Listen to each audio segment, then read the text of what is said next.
yung mga mag-a-async today.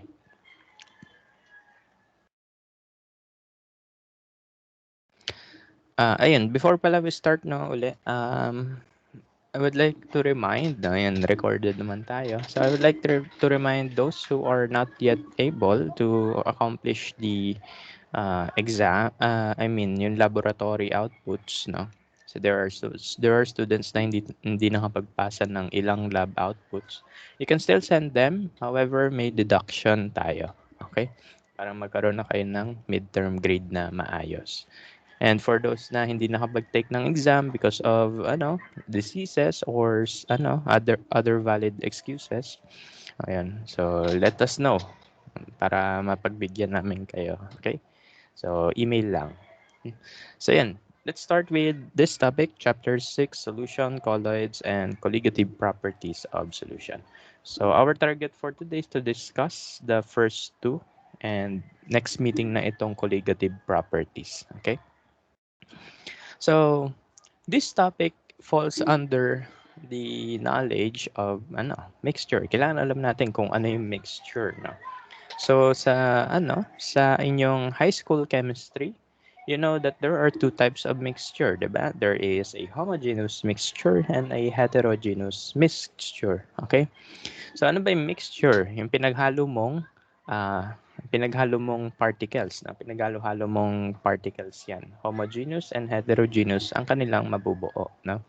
When you say homogeneous mixture, ito yung mixture na iisa yung phase, no? Ibig sabihin, iisa yung itsura niya all throughout, no? For example, ay let's say yung ating juice.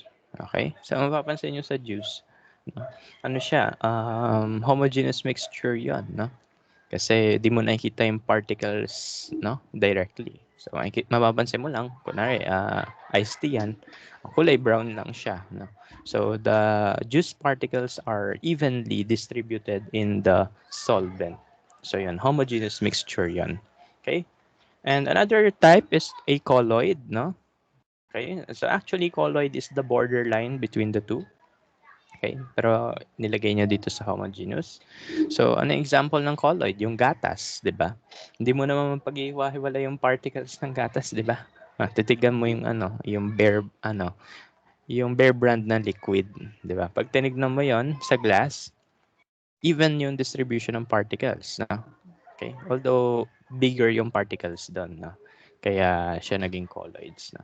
Pero again, ang idea lang is that solutions and colloids, yung particles nila ay evenly distributed, hence you cannot separate them easily. Okay? So that is true for homogeneous mixture. When you say heterogeneous mixture, hetero, ibig sabihin nun ay magkaiba. These are solution with different phases, no? Makikita mo yung separation of liquids and other particles, no? Liquid, solid, no? Makikita mo yung particles na yun. Okay? So one example is a suspension, no? Ano example ng suspension? Milk tea, no? So kapag may milk tea, ano yung nasa ilalim? Yung mga pearls, no? And yung nasa paligid niya is yung liquid, no, na masarap, na nakaka-diabetes. Okay? So yun. So heterogeneous mixture, example, milk tea with pearls, okay? O kaya hibiscus tea with pomegranate pearls, no? And yellow. Okay, kasi makikita mo yung mga particles talaga and they are separated from the liquid or from the solvent. Okay? So, yan. Yan yung two types of mixture natin. Okay? For homogeneous mixture, let's focus on the solutions first. Okay? Focus tayo sa solution. Kasi solutions ang common type of mixture sa paligid natin. Meron tayong solution sa ating urine. Okay? Merong solution dyan sa inuming tubig. Yung alcohol bottles natin, solutions din yan. Okay? So, ibig sabihin, solution is widely abundant sa paligid natin. No? Yung ating blood, solution din naman yon. Okay? So, ngayon, let's focus on this muna, solutions. Okay? So, solution is a type of a homogeneous mixture where their components do not separate on standing. Ibig sabihin nun, hindi nakatayo. Ibig sabihin yan, yung particles mo, pag iniwan mo yan, let's say, iwan mo yan isang araw, magkahalo pa rin yung mga particles, no?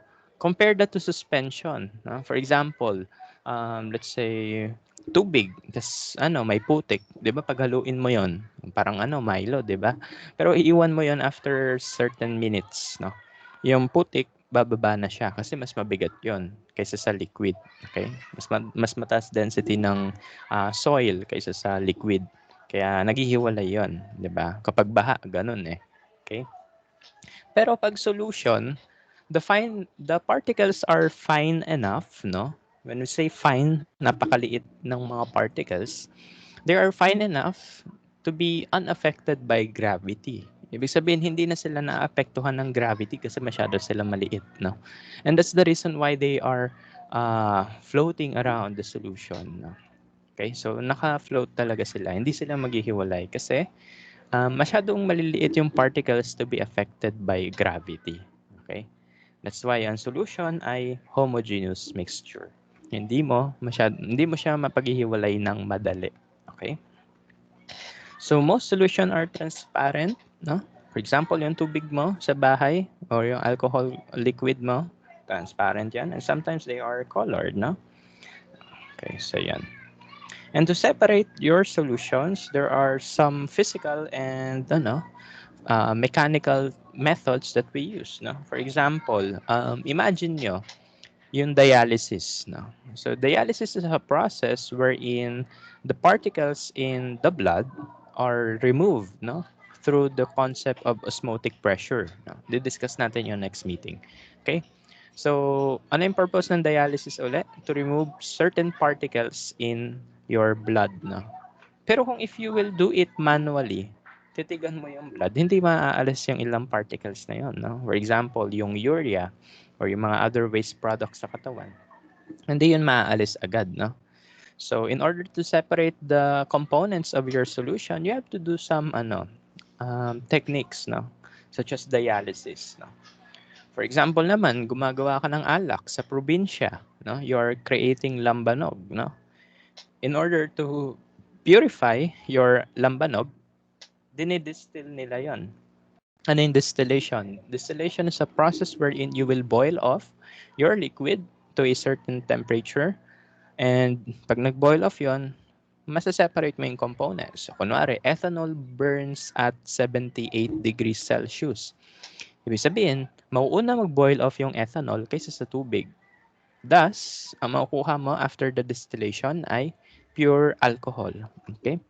So, ganun ang ginagawa ng mga lambanog makers sa probinsya and even yung mga malalaking companies. No? For example, San Miguel. Kasi dito sa Valenzuela, lumabas ka ng Valenzuela, may malaking San Miguel dun sa Tuliahan River. Makikita mo yung malalaking tangke, mga silos nila, yun yung mga ginagamit nila to distill the liquids, no, from alcohols, no. So yan. Chromatography, this is used in chemical analysis kapag gusto mo i-separate yung specific molecules, no. Parang similar to with dialysis, no. Mangyari, ipapass through mo yung liquid sa isang column, sa isang tube. And dun sa tube na yon, kokolektahin ng tube na yon yung particles na gusto mo kunin. That's chromatography. Okay? So, yan. So, with all those idea, what we can say about solution is that, evenly distributed yung particles, and if you want to separate them, mahirap. Okay? Because you have to do some, some techniques, no, to separate them. Kailangan mo pa mag-osmosis, kailangan mo pa mag-dialysis, kailangan mo pa mag-distillation, chromatography, no. Hindi siya madali tulad ng pag-remove mo ng tapioca pearls sa inyong milk tea, no, o kaya ng pomegranate pearls sa hibiscus tea, no. Kasi yun, dali lang eh. Minsan in-scoop ko lang ng kutsara yun eh. Okay? Pero kapag solutions, hindi ganun, no. Okay? Kasi nga, ang particles ay very fine to be affected by gravity. Okay? So, masyado sila maliit to be affected by gravity and by mechanical means. No? So, ibang uri ng technique ang gagawin mo doon. Okay? How do we create solutions? Okay? So, in creating a solution, madali lang. No? You have to have your solvent. and your solute. Okay? So a solution is a component, is a mixture of solvent and solute na. Solvent, solute. Okay? So ano yung solvent and solute na? Ang solvent, this is vaguely defined as the component of a solution with the greatest quantity. So ito yung component ng solution na may greater quantity compared to your solute. No? So, ibig sabihin yung solvent yung marami, solute yung onte. Pag pinaghalo mo yon and na-distribute sila evenly, you have your solution. Okay? So ito, milk tea. Ano yung solvent sa milk tea? Tapos ano yung mga solute sa milk tea? O, any idea? Kahit ano lang, share lang. Okay? So, hulaan nyo ang solvent and solute sa milk tea. Baka gusto nyo mag-try. Pwede nyo i-comment yung nasa isip nyo. Ano yung solvent sa milk tea? Sige.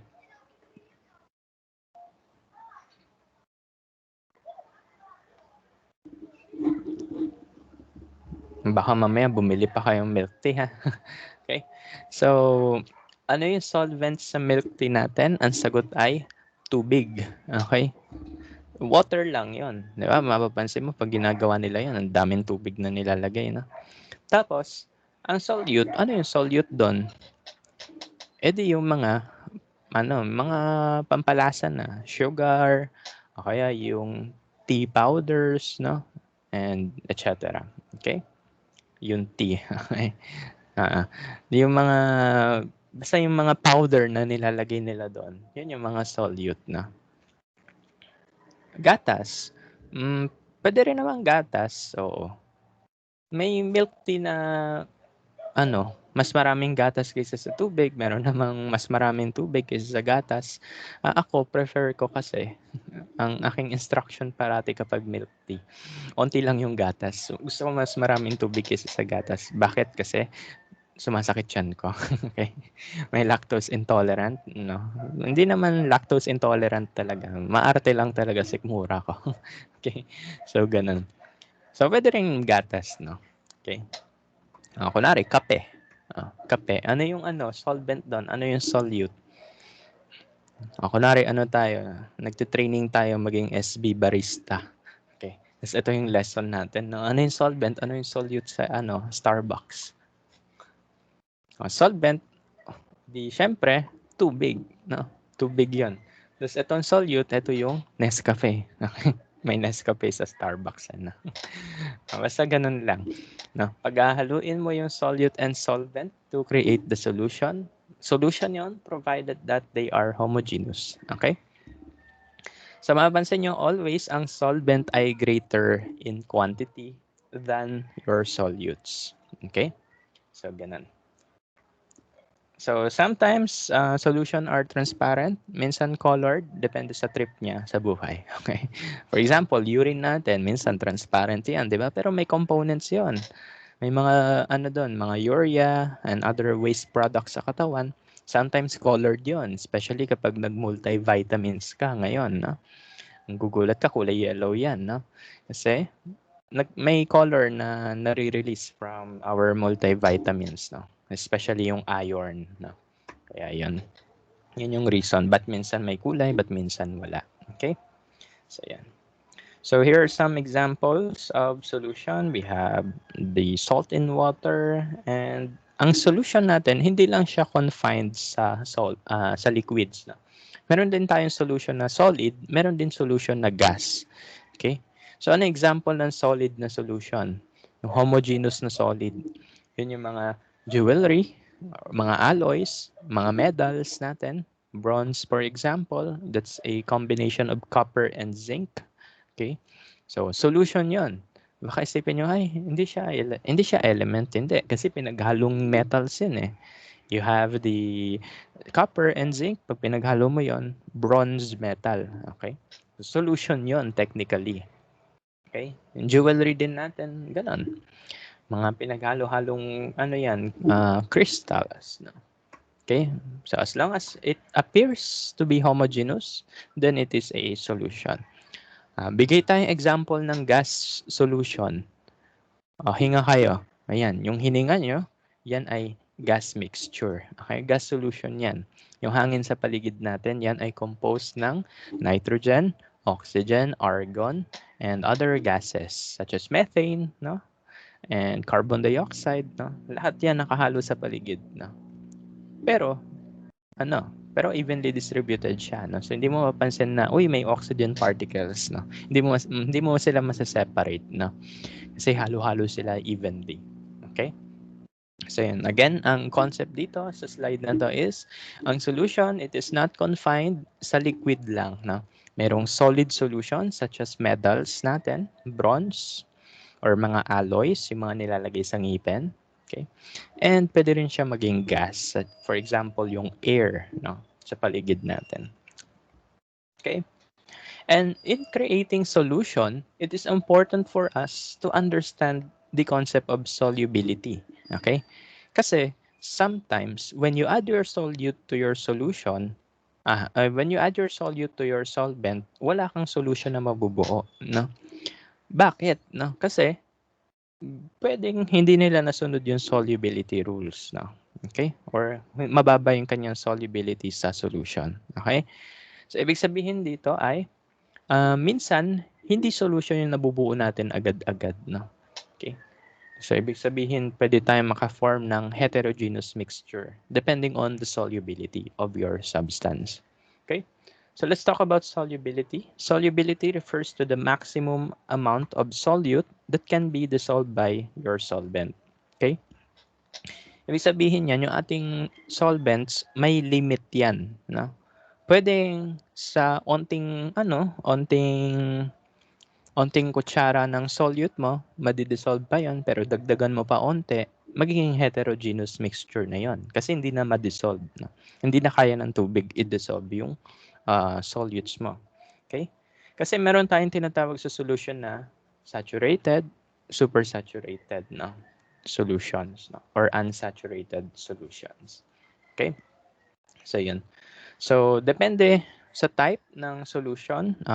Depende sa dami ng solute yung type ng solution natin. Pwedeng unsaturated, saturated, or supersaturated. Kapag supersaturated, dun na may namumuo, no? Dun na may nagki-crystallize. So, ibig sabihin, heterogeneous mixture na yung meron tayo. Okay? So, there are several factors that can affect the solubility of the substance. Pwedeng nature of the solvent. Okay? Kung siya ba ay polar or non-polar.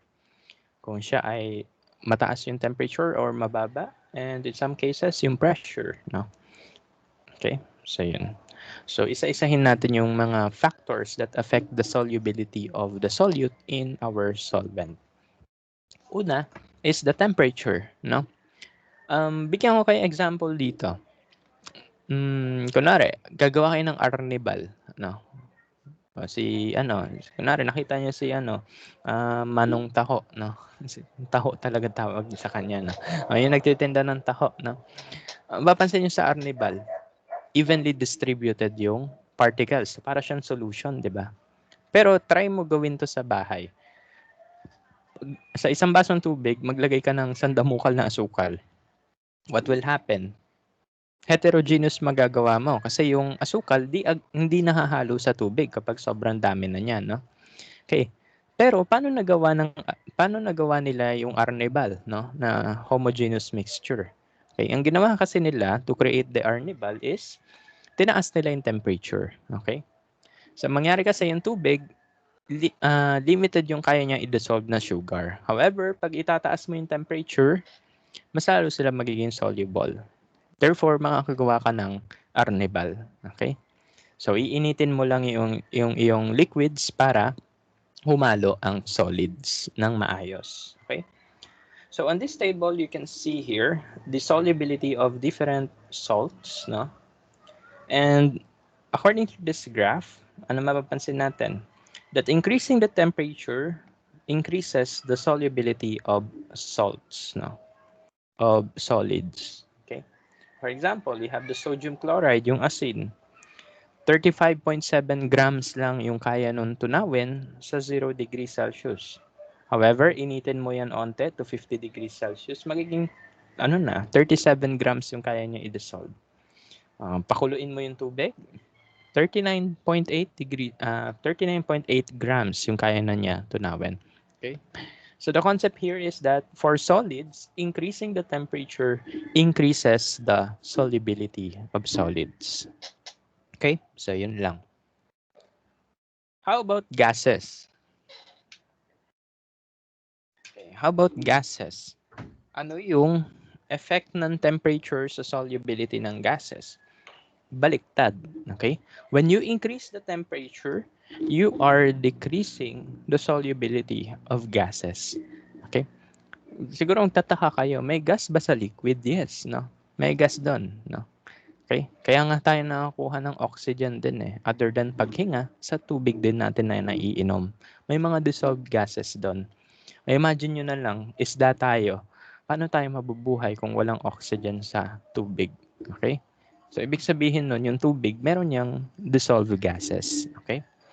And when you increase the temperature, those dissolved gases will be eliminated. No? Makakalabas sila sa liquid. Kasi sabi dito, when you increase the temperature, magde-decrease yung solubility ng gas. No? And this is an explanation to the phenomena called fish kill. No? Yung mga fish kill, nangyayari yon tuwing summer. Okay? Tuwing tag-init, no? Wala pa lang summer sa Pilipinas, sabi ng Pag-asa. So tuwing tag-init, no? Mga April, May, June, 'yan, no? Mga panahon ng impyerno sa Pilipinas. Ano nangyayari? Super init, 'di ba? So ano nangyayari? Namamatay yung mga isda, no? Tignan mo, mamaya-maya, maybe in the near future, mababalitaan nyo sa TV Patrol or 24 oras na may fish kill sa ganitong probinsya. Okay. Ano dahilan nun? Itong concept na to. Okay? The gas solubility decrease when the temperature increases. Okay? Bakit, no? Kasi ang nangyayari, yung gas particles kapag mainit, mas malikot sila. Okay? And since mas malikot sila, mas mabilis sila makatakas sa liquid. Okay? So, yung mga gas particle, pag binigyan mo yan ng energy in the form of heat, mas mabilis sila tatakas sa liquids. Okay? So, yun yung reason bakit nagkakaroon ng fish kill.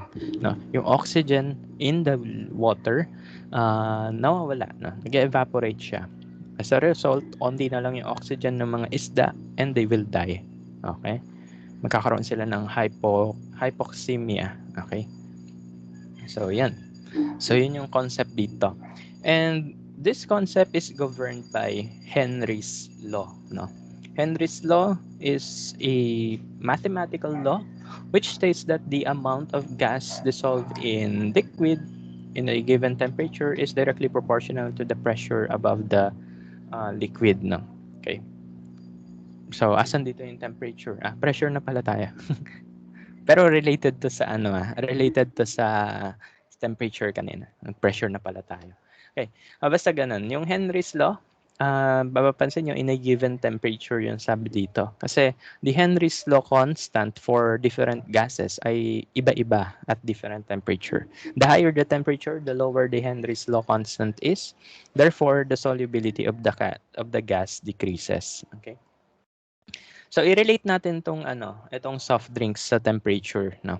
Ano mapapansin niyo sa soft drinks kapag mainit? Wala siyang bubbles, no. Walang bubbles kasi lahat ng carbon dioxide nasa taas. Okay? So 'yun. Pero try mo palamigin 'yan, magbubula-bula 'yan, no. 'Yan yung masarap pag soft drinks eh, bumubula-bula, 'di ba? Okay? Bakit? Kasi yung gas dissolved sa liquid. Okay? So 'yun yung concept lang dito. Pag mainit yung soft drinks, walang bubbles. Tignan mo yung bote, walang bubbles kang makikita. Pero palamigin mo yan, okay? May makita kang bubbles sa liquid. Ibig sabihin, the gases are dissolved, no, in the liquid phase. Okay? So ngayon naman, let's talk about the pressure effect sa solubility. So ito, about gases pa rin tayo. So according to Henry's law, the higher the pressure of the gas, the higher the solubility of the higher the solubility of the gas in the solution. No? Ano yung logic dito?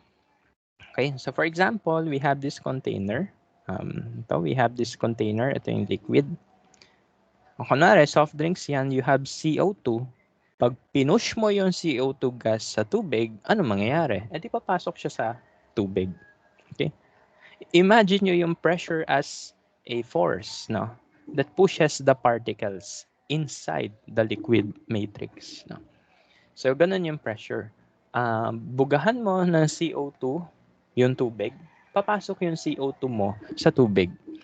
And that is governed by Henry's law. Okay? Ito yung ginagamit sa soft drink manufacturing, no? So, kung nanonood kayo sa YouTube ng How It's Made, no? Yun yung ginagawa ko last year during ECQ. Okay, ngayon ECQ uli, no? So, yun uli ginawa ko, nanonood ako How It's Made, no? Mapapanood nyo doon sa How It's Made, pag gumagawa sila ng soft drinks, ang nangyayari doon, kunwari, ito yung bote ng soft drinks, no? Ayan na. May nozzle doon that will push the carbon dioxide in the liquid. So, papasok yung nozzle na yon, then bubugahan ng nozzle na yon yung tubig ng CO2. And as a result, carbonated na yung drinks, no? May soft drinks ka na. Okay? So, ganun yung concept dito. The higher the pressure, the more dissolved ang ating particles sa liquid. That is given by Henry's law. Okay? So, yan. Mayroon. Pag may question kayo, sabihin nyo lang, ha? Mapapansin nyo rin to sa let's say sa mga falls, no? Papansin nyo sa falls, napaka-refreshing ng tubig, no? Compared sa bahay. Okay. Kasi one time, 2018.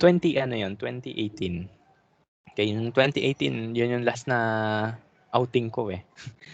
2019, wala, busy na eh. Okay, noong 2018, pumunta kami sa isang falls, no? Sa Rizal. Okay.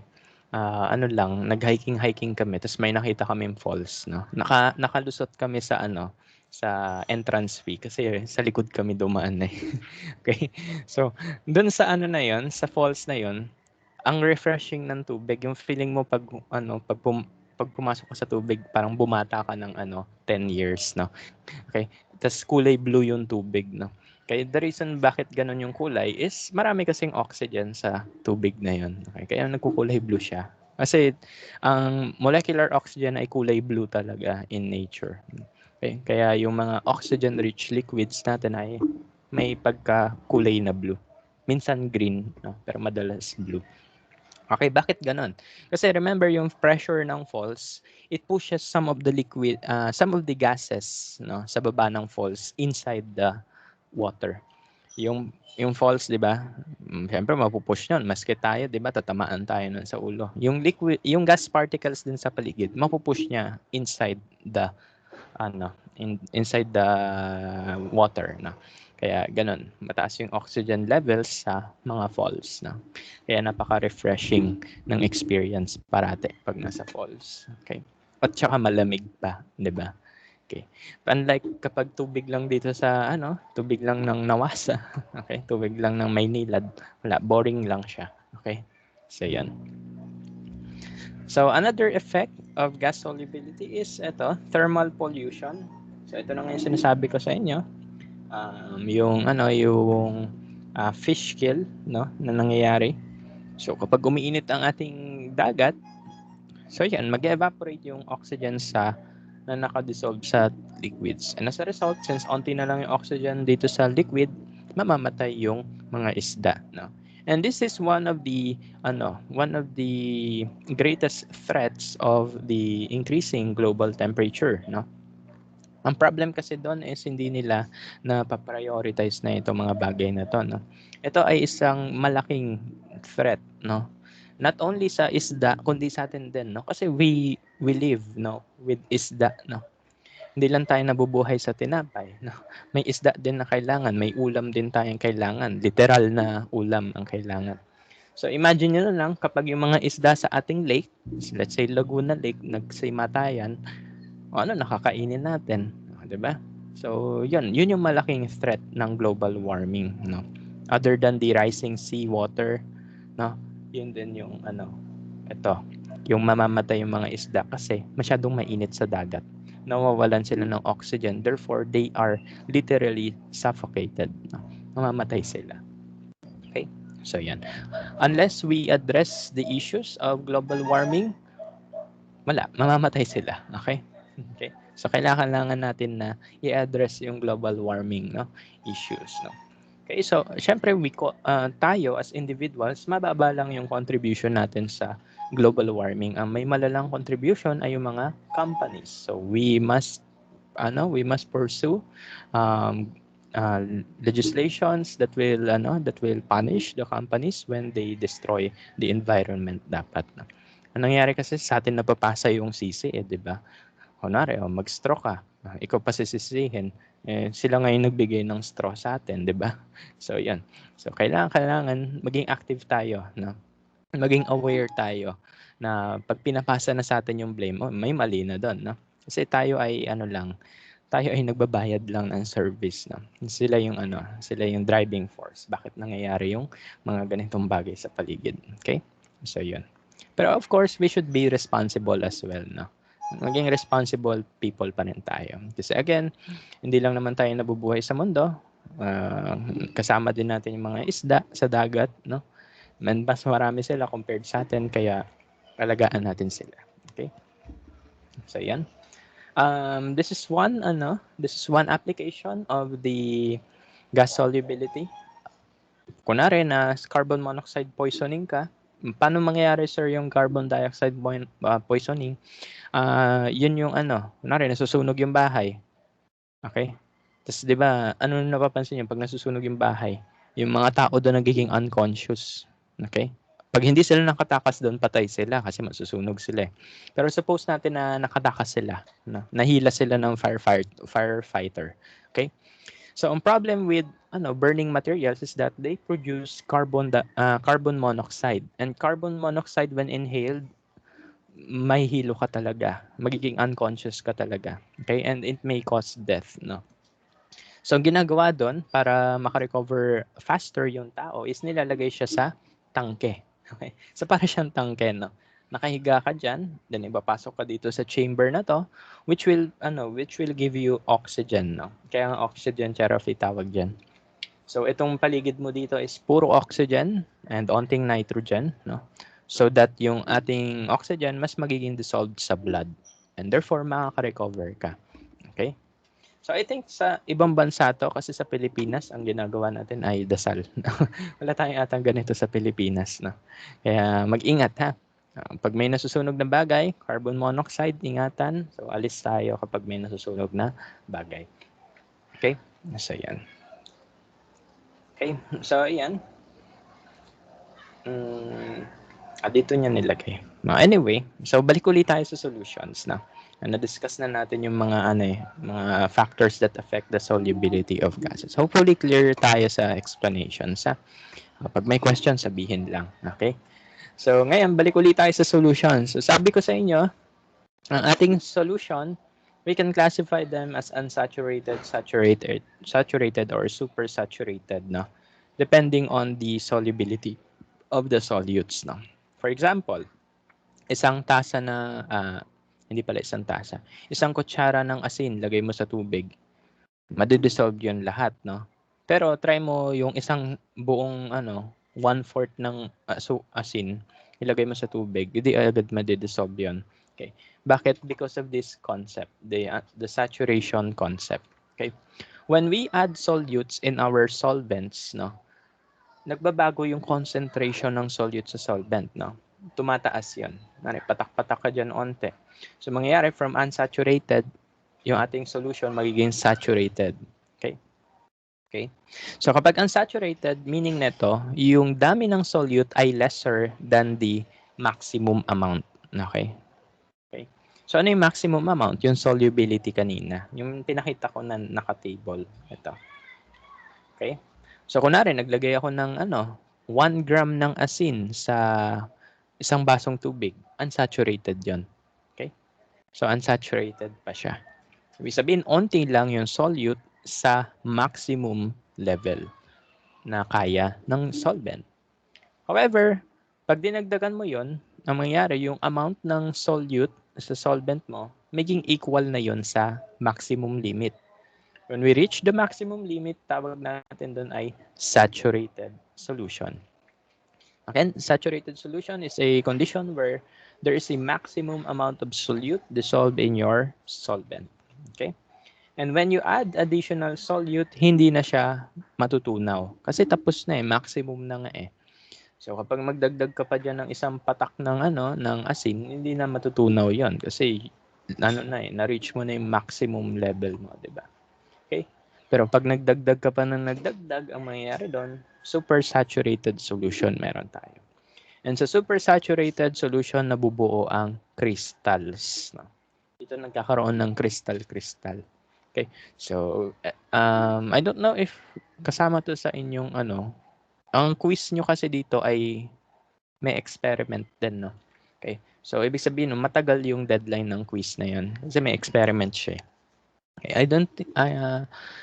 Di ko alam kung kasama yung crystal making. Pero madali lang gumawa ng crystal, no? Gusto mo maging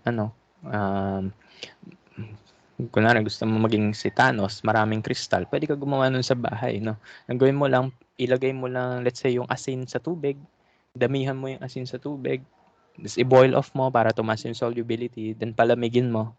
Pag pinalamig mo, bababa yung solubility. So, ibig sabihin, magiging supersaturated yung solution. Pag supersaturated yung solution, doon na magkakaroon ng crystals, no? May mga crystal kang mabubuo. Okay? So, yun. Madali lang to gawin, no? Basta may freezer ka or ref, no? Tsaka may pampakulo ka ng tubig. Kaya yung gawin. Okay. So, ganito din yung ginagawa sa asukal, no? Yung sugars natin. Ginagawa doon is, hindi pala sugar, yung candy. Okay? Yung candy, pag napapanood nyo yun sa YouTube, no? Bilang tambay sa YouTube, pag pinanood nyo yun sa YouTube, ilalagay nila yung sandamukal na asukal, sako-sakong asukal sa tubig, papainitin nila. Di tataas yung solubility ng tubig, no? And then, madidissolve yung asukal. Then, makikita mo later on, pinapalamig nila. So, what will happen is that, magiging supersaturated yung solution ng asukal. And as a result, may crystal ng candy na nabubuo, no? Okay? So, yun yung application ng concept na to. Okay? So, yan. Okay. So, ngayon, let's talk about the factors that affect the rate of the solution formation. No? There are certain criteria kasi. No? Bakit minsan wala tayong nabubuong solution? Bakit minsan meron? No? Okay. So, bukod sa mga sinabi ko kanina, yung mga solubility, mga Henry's law, may mga iba pang factors that could affect the formation of solution from your that could affect the formation of your solution. Okay? So, yan. So, ano yung mga factors na yan? Ito yun. Number 1, state of the subdivision of solute. No? Ibig sabihin yan, kapag durog ang iyong solute, mas madali matunaw ang particles. Totoo naman yun, di ba? An example nun. For example, let's say, asukal na fine, no? Compare mo yan sa candy. Tunawin mo yung dalawa yan. Okay? Yung asukal, mas madali yung matutunaw kaysa sa candy. Lagay mo yung max sa tubig. Tutunaw ba agad yun? Hindi. Pero yung asukal, lagay mo sa tubig. Mamaya-maya, tunaw na yun. Okay? So, bakit ganon? Kasi, if ang ating particles ay durog-durog, no? Ibig sabihin nun, there is a bigger surface area for your liquids to interact with the solute. Okay?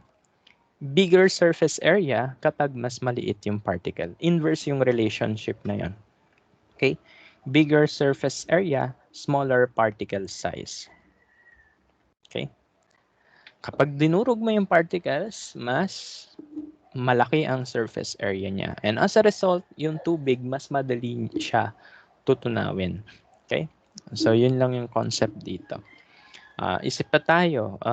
Kunwari, Kremil S, lagay mo sa tubig, tapos durugin mo yung isang Kremil S, lagay mo sa tubig din. Yung durog, pati yung buo. Sino yung unang matutunaw? Edi yung durog, di ba? Okay? So, yan. Ayun na. Next one. Degree of agitation during the solution preparation. So, when you say agitation, yun yung shake, no? Yun yung mga ginagawa ng mga barista, yung binabato-bato nila yung mixer nila, no? So, that's the degree of agitation. Kung mapansin nyo, galit na galit sila sa mixer, para mahalo kasi yung solute na maigi sa solution. Okay? Kasi imagine nyo, no? Dalawang baso. Yung isa, lagyan mo asukal, wag mo i-stir. Yung isa, lagyan mo asukal, i-stir mo. Sino yung una matutunaw? Hindi yung ini-stir mo. Okay? Kasi ang mangyayari doon is, mas nagiging exposed yung ating solute, no? Sa solvents, no? Mas napupush mo sila mag-interact with each other pag ginalaw-galaw mo sila. Okay? Para yun yung friend mo na tinulak mo na pumunta sa social events, no? Di mas malakas yung interaction niya with other people compared sa tao na hindi pumupunta ng social events, no? So yun lang yung concept dito. The more you steer your solution, the more it disperses, and therefore the more matutunaw siya. The more chances of creating solution. Last one, temperature. Okay, so temperature of the solution components. So yun nga, for example, yung taho, no? Hindi yung taho, yung yung arnibal. Lagyan mo ng asukal yung tubig, hindi yan agad lahat matutunaw. Initin mo, magiging arnibal yun, di ba? Pero wag kayong mag-enjoy masyado sa arnibal, magkakaroon kayo ng diabetes, no? Diabetes talaga. Diabetes, no? Mahirap yon. Papansin ko base sa paper na nakita ko last time, no. Ang current generation daw, we are prone to diabetes insipidus dahil sa diet natin. Okay? Kaka-milk tea natin. So mag-iingat pa rin, ha. Okay. Pero masarap naman kasi kaya okay lang. So sa yun lang. Okay, so these are other factors that can affect the formation of solution. Ano pa? Marami kasi eh. The solubility rule, no? This could also tell us if a solution can be made or not, no? Remember last time na discuss natin to sa reactions, kung naalala pa, that there are some pairs of cation and anion that do not form solutions, no? Insoluble sila.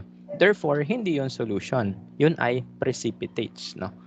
O kaya suspension ang tawag doon. Minsan suspension madalas. Okay? So, yan. So, you should know the solubility rules so you can predict whether you can form a solution or not. Kapag ang inyong solute ay insoluble sa water, ibig sabihin nun, hindi ka makakabuo ng solution. Okay? Other than the solubility rules, we have this concept like dissolves like, no? Ibig sabihin nun, if ang molecule is polar, if ang ating solvent ay polar, dapat ang solute ay polar din para maghalo sila. This is based on the polarity. Okay? So if they have the same polarity, then they will dissolve each other perfectly. Pero kunwari, magkaiba polarity nila. Yung isa polar, yung isa non-polar, what will happen? Ang mangyayari ay hindi sila maghahalo. Example nun ay tubig at mantika, no? Paghaluin mo 'yon, hindi yung maghahalo. Okay? Stir mo 'yon. Oo, pag in-stir mo 'yon ng malakas, feeling mo hahalo siya pero mamaya antayin mo ilang minuto, maghihiwalay uli 'yon. Kasi hindi sila meant to be, no? Pag hindi talaga meant to be, wag ipilit, 'di ba? Okay. So, yun yung konsepto ng polarity. If they have the same polarity, they will dissolve each other perfectly. No? Madali lang yung dissolution nila. Okay? So, yan. So, ito yung mga factors that could affect the solubility. Okay? Medyo malapit na tayo sa ating session. Malapit na tayo matapos sa session natin today. Again, di ko isasagad yung time para naman makapagpahinga kayo, no? Okay, so alam ko gabi na and pagod kayo sa classes niyo earlier this day kung may nagklase, no? Kaya 'yan. So next meeting na lang yung iba, ha? Next meeting yung calculation na malala, no? Yung ngayon basic calculation lang, okay? So yan, let's have this one.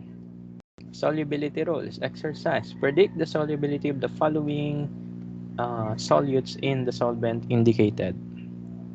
Okay, we have methane in water, ethyl alcohol, a polar liquid in chloroform, another polar liquid, silver chloride in water, sodium sulfate in water, silver nitrate in water? Let's predict their solubilities. Letter A. Ano sagot? We know water is polar. Okay. So water is polar. And methane is non-polar. Okay. So, ano to? Is this soluble or not? Ang sagot ay not soluble or insoluble to. Okay. Bakit? Bakit siya insoluble? Because of the polarity. Non-polar to eh. This one is polar. Okay. Ibig sabihin, hindi hahalo ang methane ng maayos sa tubig kasi nga, ito ay non-polar. Ayun ay polar. Remember, like dissolves like. No? Pag magkaparehas kayo ng polarity, match kayo. 'Di ba? Ganun din naman sa love life, 'di ba? Pag hindi kayo magma-match talaga sa kahit anong bagay, mahirap, no? Maghiwalay na lang, 'di ba? So ganun din dito sa solution. Pag hindi talaga kayo match ng polarity, wag na kayo magsama. Kailangan maghiwalay. Okay? So ibig sabihin, non-polar and yung polar, they will be insoluble to one another. Okay? So yan. So that's our answer, insoluble because of the different polarities. Letter B, ethyl alcohol, a polar liquid, and chloroform, a polar liquid as well. Ang sagot ay soluble. No? Soluble to. Bakit siya naging soluble? Because they are both polar. Okay? So yan, basta polar, maghahalo yun. Next one, silver chloride, ionic solid in water. Any guess? Okay naman. Any guess? Is this soluble in water? Sige, hula kayo. Lagay niyo na lang sa chat box natin yung sagot. Is silver chloride soluble in water? Hula, hula. Sabi ni Bianca, insoluble. Ay, nawala. Ayan. How about the others? Hula lang, kahit ano. Okay lang.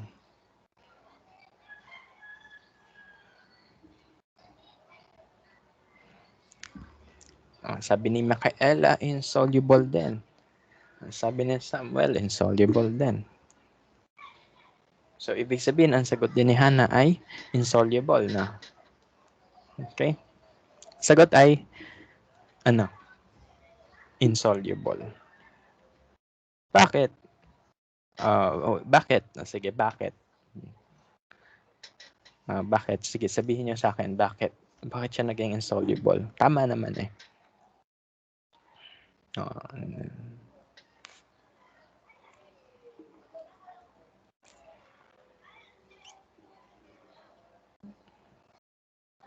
Siret na. Okay? Ang sagot ay solubility rules. No? Sabi ko sa inyo kanina, kapag siya ay insoluble compound, hindi talaga hahalo yan sa tubig. No? From the solubility rules, no, a compound containing silver and chloride ay insoluble. Okay? Ibig sabihin nun, kahit anong agitation gawin mo dyan, insoluble yan. Okay? So, yun. Insoluble si silver chloride because the silver chloride in itself is insoluble. Okay? So, yun yung sagot. Solubility rules ang dahilan. Let's have sodium sulfate. Okay? Now, sodium sulfate. May idea na kayo how to answer problems like this? Gagawin niya, titingin kayo dito sa solubility rules. Sodium sulfate. Ito, sulfate. Sulfates are soluble except when paired with this metal. O walang sodium dito, di ba? So that means sodium sulfate is soluble talaga. Okay? So yan. So the answer here is soluble according to the solubility rules. And last one, silver nitrate. Tingin ulit tayo dito. Nitrates, ito. Kailan insoluble ang nitrate? Walang sinabi. Okay? So blank doon. Ibig sabihin, nitrates are soluble in water. Okay? So, ganun yung pag-predict whether a particle is soluble or not, no? You should know its polarity. Okay? So, pwede nyo gamitin yung yung um, electronegativity difference or yung dipole moment na ginagawa natin last time. Okay? So, you can use those concepts to determine whether a molecule is polar or not. Okay? Kapag yan ay ionic solid naman, use the solubility rules. Okay? Kasi hindi lahat ng ionic compounds ay soluble sa water due to solubility rules. Okay? So, yan. Ating explanation, yan. And so, we are almost done sa concepts na. So, ngayon, let's talk about calculations na. Let's talk about how we express the amount of solute in our solution. Okay? So, ba't may naligaw na colloid dito? Anyway, so calculation muna tayo. Okay? So, let's talk about the way we express the concentration or the amounts of solute in your liquids, no? Or in your solution. Ang tawag doon sa ratio of the number of solute particles in your solution is the concentration units. So again, ano yung concentration unit? It tells us gaano karami ang solute sa solution. Okay? So when we say ratio, ibig sabihin may fraction yon. Okay? May mga fraction dito. Okay? So in terms of percent concentration, we have the percent by mass, percent by volume, and mass volume percent. Okay, pag percent by mass, that is the ratio of the mass of solute divided by the mass of the solution. Pag by volume, that's the that's the ratio of mass of solute and the mass of the solution. Pag mass volume percent, parang density rin to. That's the ratio of mass of solute divided by the volume of the solution. Okay? May napapansin kayo? Etong tatlo na to, lahat yan divided by the mass, by the amount of your solution. Mass solute divided by mass solution. Volume solute divided by volume solution. Mass solute divided by volume solution. So that's the percent concentration. Mamaya pakita ko yung equations. And then we have the molarity. Molarity is a widely used concentration unit in chemistry. Okay, so molarity is the moles of your solute divided by the liters of your solution, or the volume in liters of your solution. How do we compute for the moles of the solute? No. Remember, in calculating for the moles, that is equal to mass divided by the molar mass. Okay. So molarity is the ratio of the mole of solute over the volume of the solution in liters. Okay? So ibig sabihin, this has units of mole per liter. So ang unit nito ay mole per liter, or simply capital letter M. Okay? Molarity.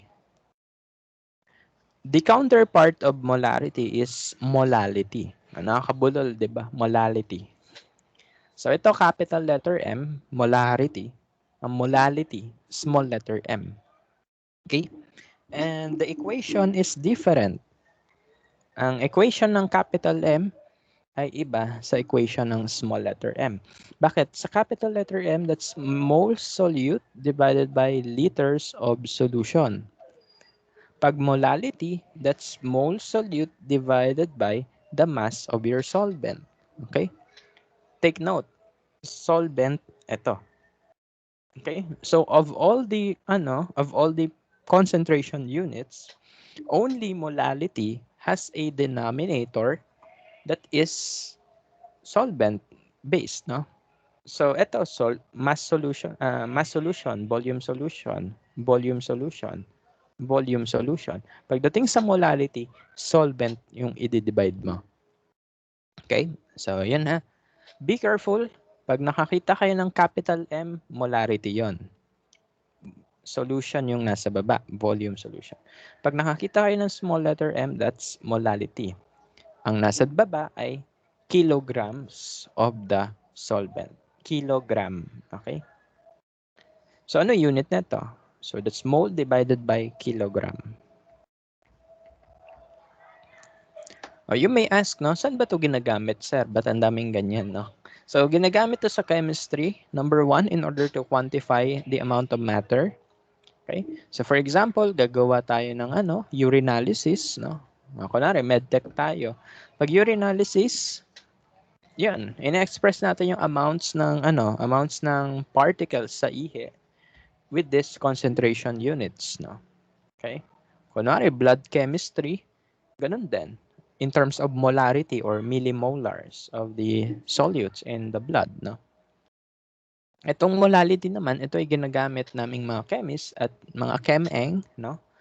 When it comes to other solvents, no? When it comes to solutions with other solvents than water. Okay? So, yun. Okay, so very special tong molality sa amin, no? Okay, ginagamit namin to when we are using chemistry with physics. No? Pag pinaghahalo namin yung chem pati physics, tawag doon physical chemistry. So instead of using molarity, we use molality. Okay? Pero malalaman nyo rin kung saan pa pwede gamitin yung molality next meeting. Okay? So yan, here are the equations. No? Ay, nawala. Ayan, so here are the equations. Percent mass, mass solute, mass solution. Percent volume, volume solute, volume solution. Mass volume, that's mass solution, mass solute divided by volume of solution. Take note that for percent by mass, the units will cancel out. No? Kung naka-grams to, kailan naka-grams to? Para maging percent ang final unit. Times 100 kasi sabi percent. Kapag volume naman, ml, kung ml yung numerator, kailangan yung denominator, ml din. Okay? They should have the same units. Okay? Times 100 kasi percent. Okay? Itong mass volume naman, parang density to, sabi ko kanina, kasi yung mass ay naka-grams, ang volume ay naka-ml. So, naka-percent gram per ml siya. Okay? So, ito yung ilang example nito. Ayan, sa gatas, sa alcohol, and sa saline solution. No? Ito yung ginagamit sa intravenous fluids, IV fluids. No? Okay. So, yan. Kung mapapansin nyo, itong alcohol ko dito. Ayan, si Dr. J. Sana ako rin doctor. No?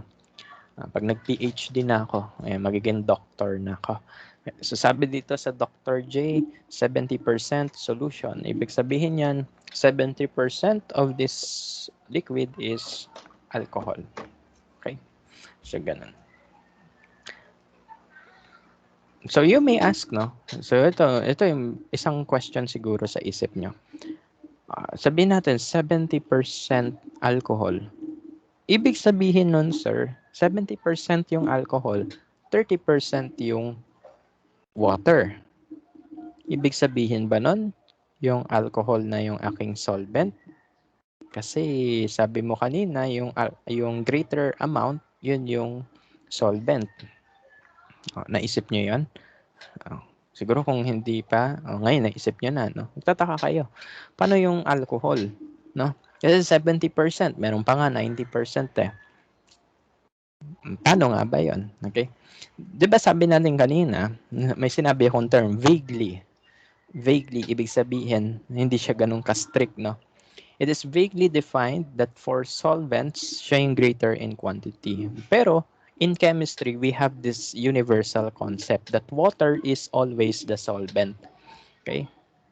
So, in the case of alcohol, ang solvent dyan ay water pa rin. Kasi sabi nga sa chemistry, water is the universal solvent. Parang mas mag-hold true yon kaysa sa definition mismo ng solvent. Okay? Kasi ganun talaga. Kasi kung walang water sa alcohol, hindi hahalo yang lahat, no? Hindi hahalo lahat ng particles diyan, okay? So parang yun lang yung yun lang yung slight contradiction, no, sa definition ng solvent. Although yes, it is true that yung solvent ay greater in quantity. However, mas acceptable sa chemistry kapag water yung solvent mo. Okay? Okay, so yun lang, share ko lang. So baka yan ha. Pag tinanong sa inyo, what is the universal solvent? Ang sagot ay tubig. No? Tubig is life. No? So yan. So yan, with that, no, proceed tayo sa calculation. Basic calculation lang muna. Okay? So skip ko muna tong part na to. Discuss natin to mamaya ulit, ha? Then ito, next meeting to, colligative properties.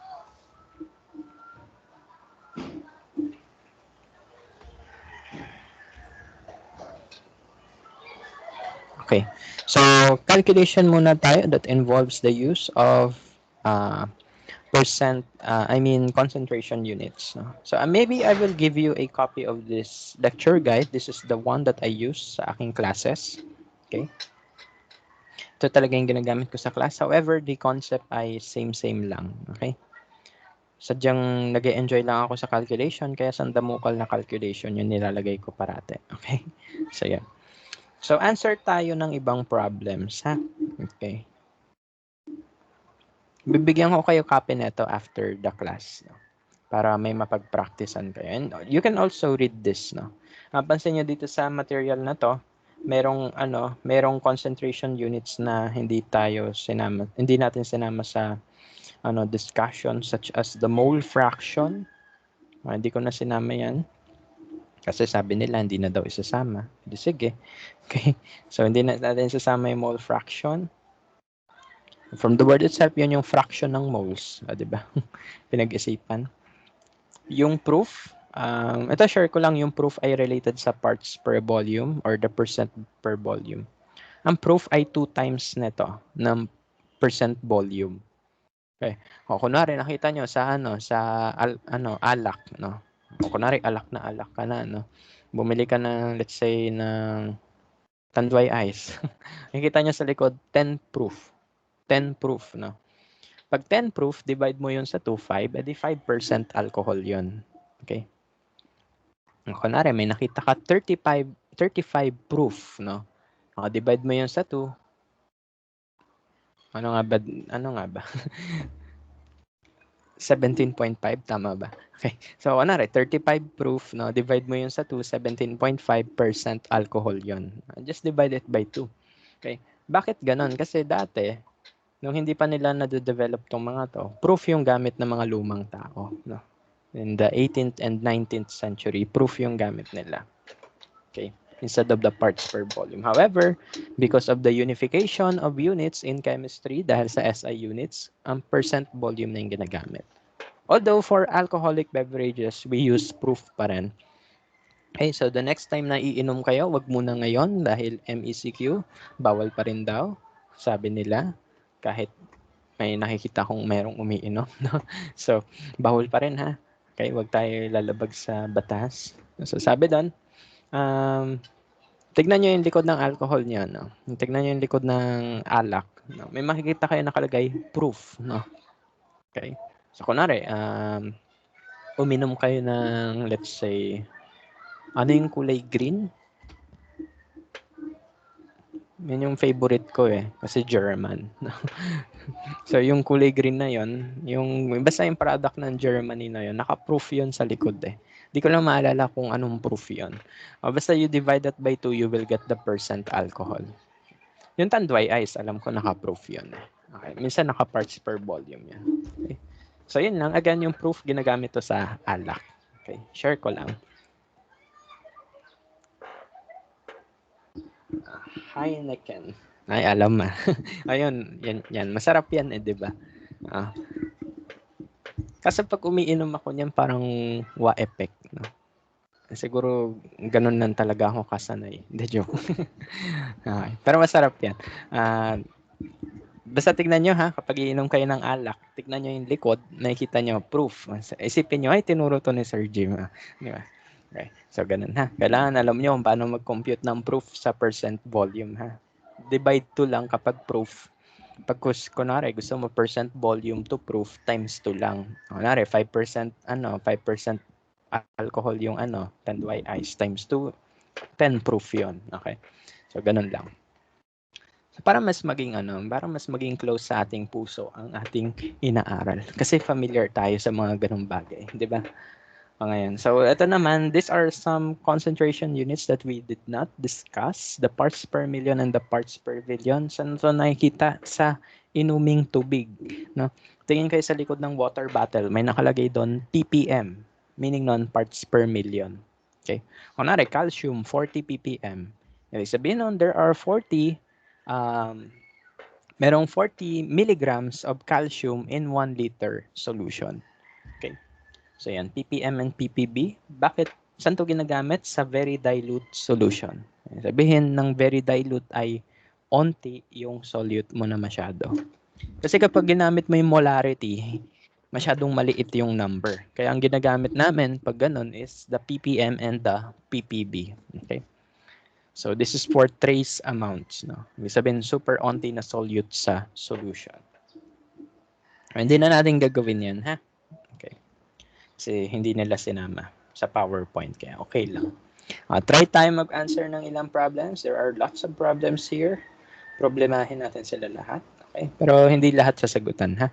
So, I will give you this copy of the material para pag-practicean nyo at home. Okay? Let's try this. Number 1. A sample of 0.892 grams potassium chloride is dissolved in 54.6 grams of water. What is the percent by mass of KCl in the solution? Ano hinahanap? Percent by mass. Okay? So, sabayan niyo ako sa pag-solve. Ba't ba nami-minimize to? Ayan. Nagmi-minimize yung aking window. Share screen. Okay.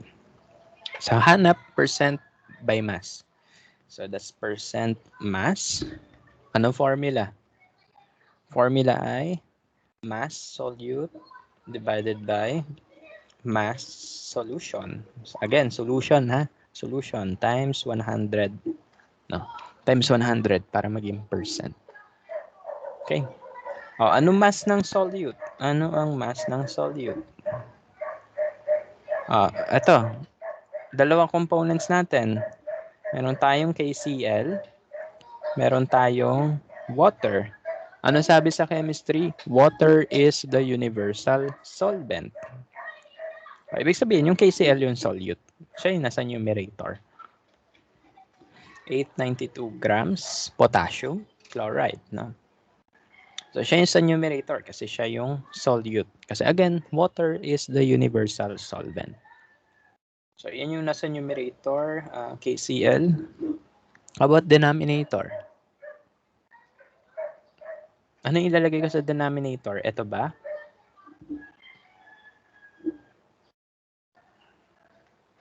Any idea? Ito lang ba ilalagay ko sa denominator?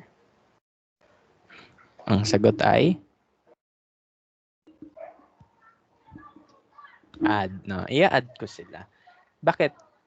Di ba sabi natin, para magkaroon ka ng solution, solute plus solvent. Okay? Take note of that.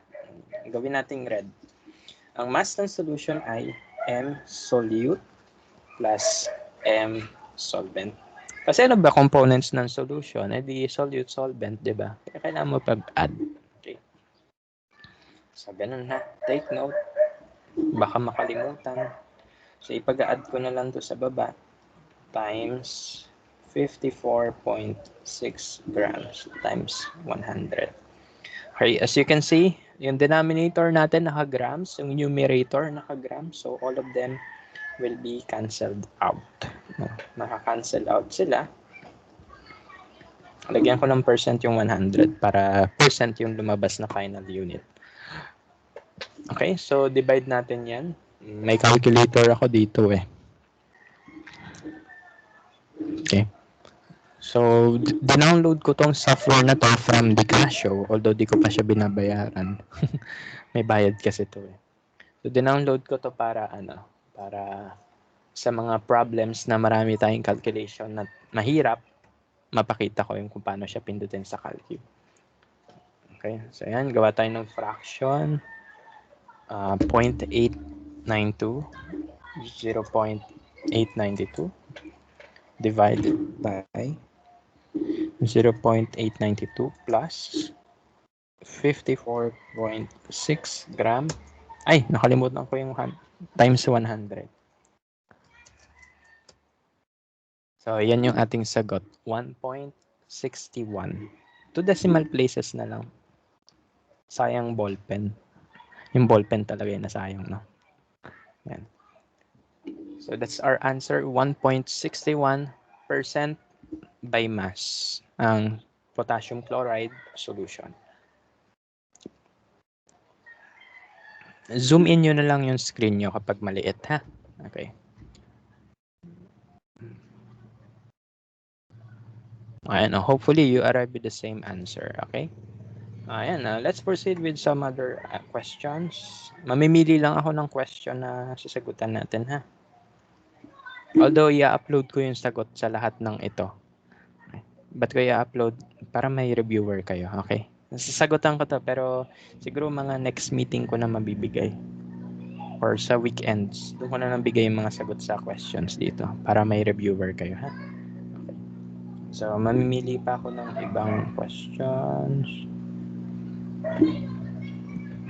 Ito, number 2. What is the molality of a solution containing 7.78 grams urea in 203 grams water? So, the question is molality. The formula for molality, small letter M, is mole solute over kilogram solvent. Again, molality. Don't confuse yourselves with molarity. Hindi yan equal sa molality. Yung isa, L. Yung isa, R. Okay? So, yan. Don't confuse yourselves, ha? Pag molarity to, ito ay volume ng solution.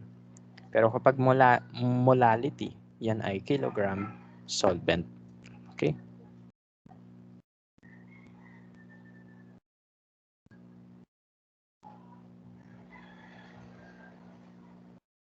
So, yan. Ano na gagawin natin? How do we compute for the moles? Remember that mole is equal to mass over molar mass.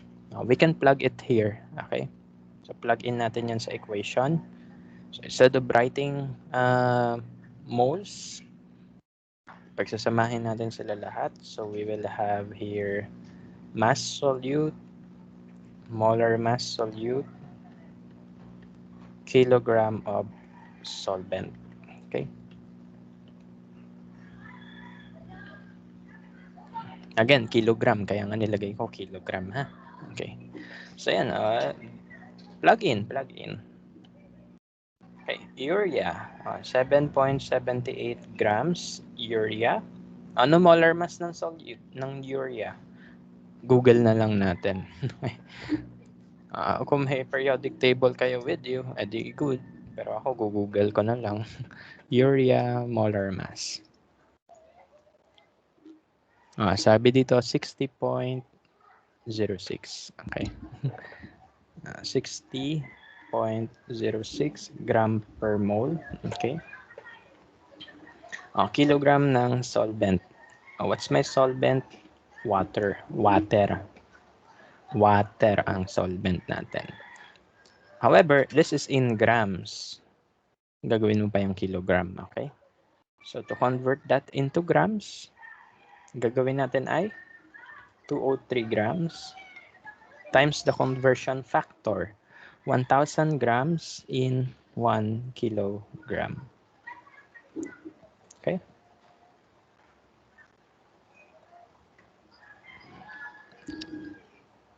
Okay, so yan.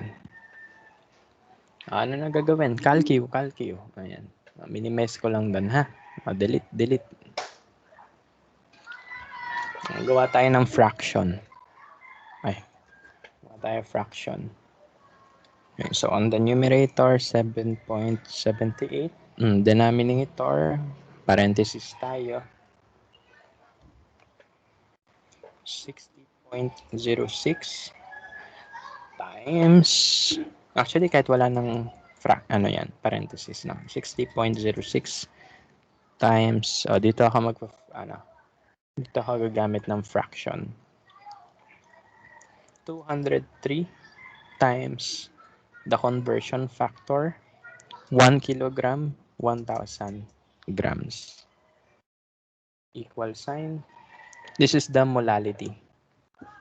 The molality is 0.64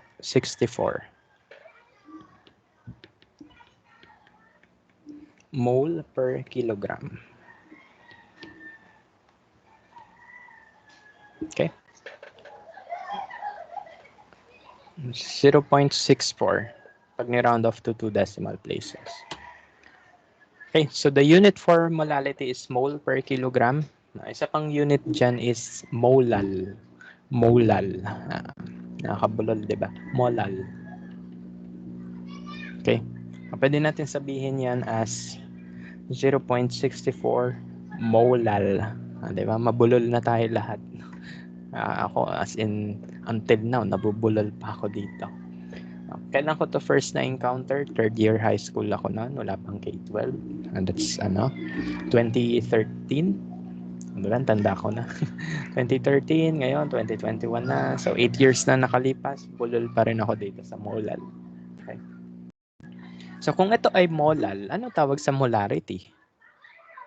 Pag molarity naman, di ba, mole per, mole per liter. Tawag namin doon ay molar. Kunwari, 0.5 molar. Ayan. So, again, kapag molar, molarity yon. Pag molal, molality yon. Okay? So, I will use those terms next meeting, no? Kaya wag malito. Kasi dapat familiar tayo doon. Kasi sinabi ko na. Okay? So, that's our answer. 0.64 molal or mole per kilogram. Sagot pa tayo. Dami pa naman tayong time, no? Ito, number 4, wag nyo na sagutan yan. Pero kung gusto nyo, di sige. Kasi parts per million yan. Hindi na natin i-discuss yan eh. Okay. Mamimili ako ng mga pwede sagutan. Ito, molality. Try nyo yan. At home. Nasa bahay kayo, no? Basta after the class, try nyo. Molality.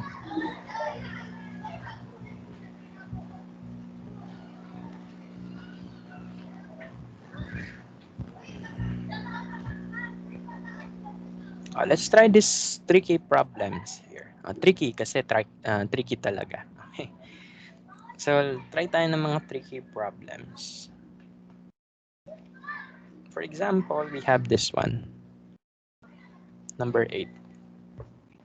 Tricky problem to ha. So, magkakaroon tayo ng weird na mangyayari mamaya. Okay. So, let's try to answer number 8. Calculate the molality of a 35.4% by mass aqueous solution of phosphoric acid. The molar mass of phosphoric acid is 97.99. Ano daw gagawin? Sabi dito, hanapin ang molality. Mula saan? Mula sa percent by mass. Pwede ba yon? Yung concentration unit ko, i-convert ko to another concentration unit. Is that possible? The answer is yes. Okay? So, yes. Madali. Kaya to gawin. Kaya yan gawin. Okay? Paano? Okay, paano? Okay. Ano yung formula for percent by mass? Mass solute, mass solvent. Mass solution rather. Okay. Pero yung mass solution, pwede ko yan i-separate as mass solute plus mass solvent, di ba? So ito yung formula ng percent mass. Mass solute divided by mass solution or mass solute plus solvent times 100. Pero di ko na ilalagay yung 100. Molality, ano meron ako? Mole solute divided by kilogram solvent. Okay? So, mole solute divided by kilogram solvent. Ang tanong, may mole ba ako ng solute? Pwede ko makuha yon. Kasi, from the percent by mass, I know the mass of solute. Diba? Alam ko yung mass ng solute. Okay? So, that's 35.4%. Diba? Ibig sabihin, if you have 100 grams of the solution, 35.4 grams nun ay solute. Okay? And you can convert the mass of the solute into mole of solute. Diba? So, ibig sabihin, okay na tayo sa numerator. Ko-convert mo na lang yung mass to mole. How about the denominator? Kilogram of solvent. Okay? So, you know the mass of the solution. Alam mo yung mass ng solute. Ibig sabihin, alam mo dapat ang mass ng solvent. So, pag alam mo na yung mass ng solvent, i-convert mo lang yun into kilogram, may sagot ka na. Okay? So, that means it is possible to convert one unit to the other unit. Okay? So, possible yun. Provided that, alam mo kung ano yung kailangan mo galawin. Alam mo kung ano yung dapat na hinahanap. So, one way for you to practice kung ano yung dapat i-convert sa isulat nyo yung equations. Then isip kayo, saan ko makukuha to? Mole solute. Di sa mass ng solute. Meron tayo sa equation nandito. Saan ko makukuha yung mass ng solvent? Di sa mass ng solution. Subtract mo yung mass ng solute doon, you will get the mass solvent. Convert mo na lang into kilograms. So, ibig sabihin, conversion of one concentration unit to the other is possible. You just have to identify what are the given info na pwede natin gamitin. Okay? So, let's answer that. No? Hopefully, clear ako doon sa sinabi ko. Pag may questions, itanong ha. Kasi, this requires practice talaga. No? Okay? Kaya nga sandamukal yung questions na nilagay ko dito para ma-practice talaga kayo. Okay? Ayan, burahin ko muna. We know what we are going to do na. So, tuloy na tayo sa pagsagot ng problem. Okay? So, sabi sa atin, we can convert percent by mass to molality. Yes, alam natin pwede. Ano na lang kailangan natin? Alamin mo kung ano yung mass ng solute and yung mass ng solvent. Okay? Kaso ang nakabigay sa atin, percent by mass. No? Ano gagawin natin dito? Sa chemistry, okay mag-assume. Mga assumero kami. Assumero, assumera. No? Kaming lahat na chemist. No? Assumero at assumera. Okay? Kasi we always assume certain volume or certain masses. No? In order for us to answer the problem. Okay? So, yan. Mag-a-assume ako. Anong i-assume ko? Since this is percent by mass, I will assume that the mass of the solution is equal to 100 grams. Okay? Again, kapag percent by mass, I will assume that the solution mass is 100 grams. And we know that when I add mass solute and the mass solvent, equal yan sa 100 grams. Okay? So, ang tanong, ano yung bigat ng mass solute mo? Kung ano yung percent by mass, yun na yung kanyang mass din. Okay? Yung solute, kung ano yung percent by mass niya, yun na rin yung kanyang mass. Okay? Kasi ang assumption natin ay 100 grams. Okay? Ibig sabihin, kung ano to, tas 100 grams nilagay mo dyan, yun na yun. Yung percent, papalitan mo lang ng grams. Okay? And then, kung ano yung natira, edi yun yung sa solvent, no? Which is 6.4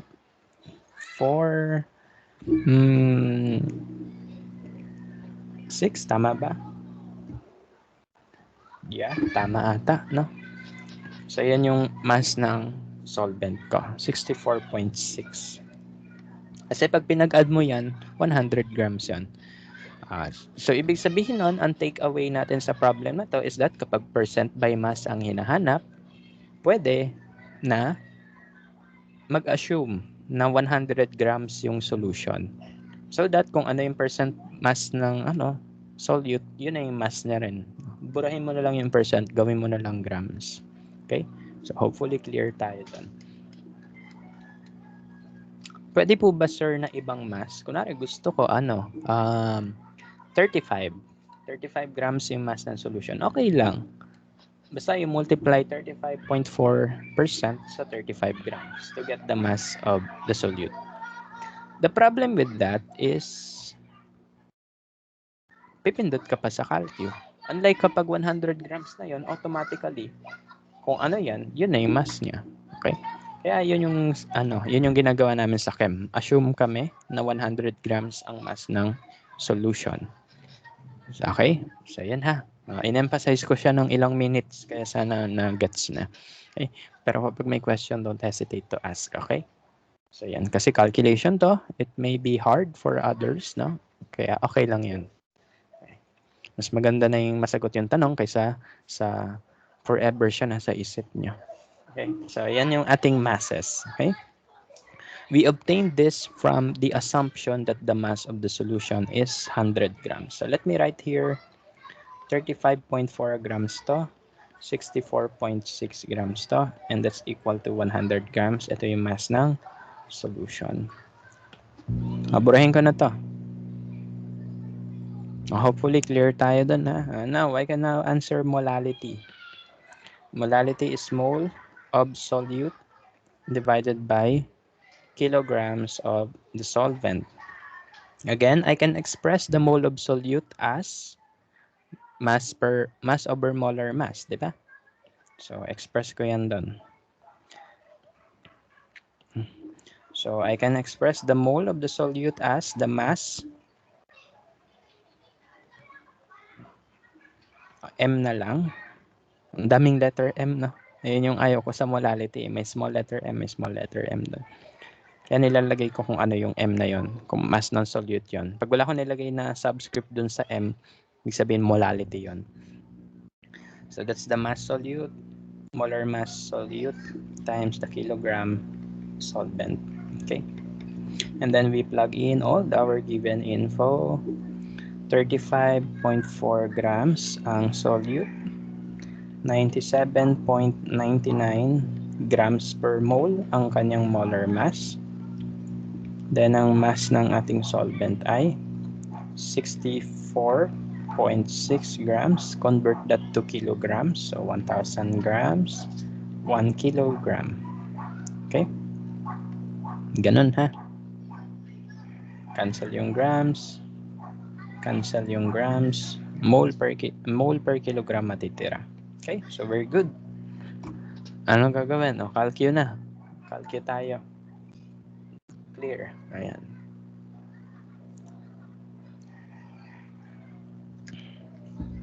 Uh, 35.4 divided by 97.99 times parenthesis. Okay. 64.6 times the function 1 divided by 1,000. Enter. Maski dito galit din sa equal sign. Kasi pag ako nagta-type sa calcu, todo pindot talaga dito ako. Okay. So ito yung ating sagot. 5.59 molal. Okay? So 5.59 molal.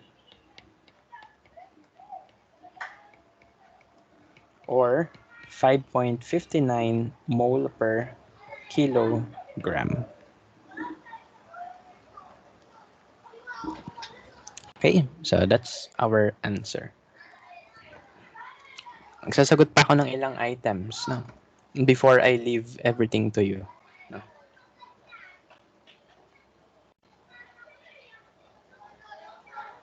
Okay, so yeah. How about number 7? Okay, so number 7, medyo similar to with number 8. Mahirap sila, yes. Pero kaya sagutan kasi nandyan eh. Pag hindi ko yan ilalagay dyan pag pag di kaya sagutan. Okay? So, yan. So, sagutan natin yung number 7. Adjust ko lang tong number 8. Yan. Number 7, sagutan natin. The density of a 2.45 molar, capital letter M, so molarity yan, kaya sabi ko molar. The density of a 2.45 molar aqueous solution of methanol is 0.976 grams per ml. What is the molality of solution? Ano gagawin natin? Ang gagawin ay, from molarity, gagawing molality. Is it possible? Is it possible? Siyempre, ang sagot natin dyan ay yes. No? Kasi nandyan eh. Okay. So, how? Express natin yung equation. So, molarity is mole solute volume solution in liters. No? Ang molality, mole solute divided by the volume of the kilogram of solution. Mass ng solution. Okay? So, ibig sabihin yung numerator, wala tayo problema.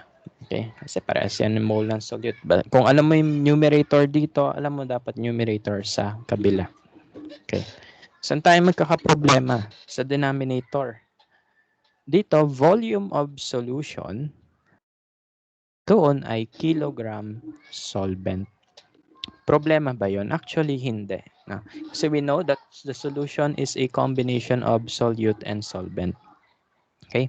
Ano pwede gawin dito? Ang pwede mo gawin dito is ganito.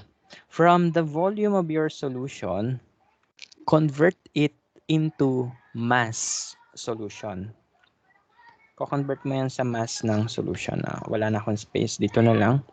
So, gagawin mo, yung volume ng solution, ko-convert mo siya to mass ng solution. How? Use the density. Kaya binigay yung density. Okay. Alam niyo formula niyan. Density equals mass over volume. Okay? So, kaya sagutan. Then, once you have the mass of solution, you know that it is composed of solute and solvent. Siguro magtatanong kayo, paano ko po makukuha yung mass ng solute and solvent? Remember, you have the moles of solute eh. May mole ka ng solute dito oh. Convert mo na lang yun to mass. Convert mo yan uli into mass. How? Remember, mole equals mass over molar mass. Kung gusto mo yung mass, that is mole times molar mass. Okay? So, umiikot-ikot lang tayo sa density, sa mole equation, and sa molarity and molality equation.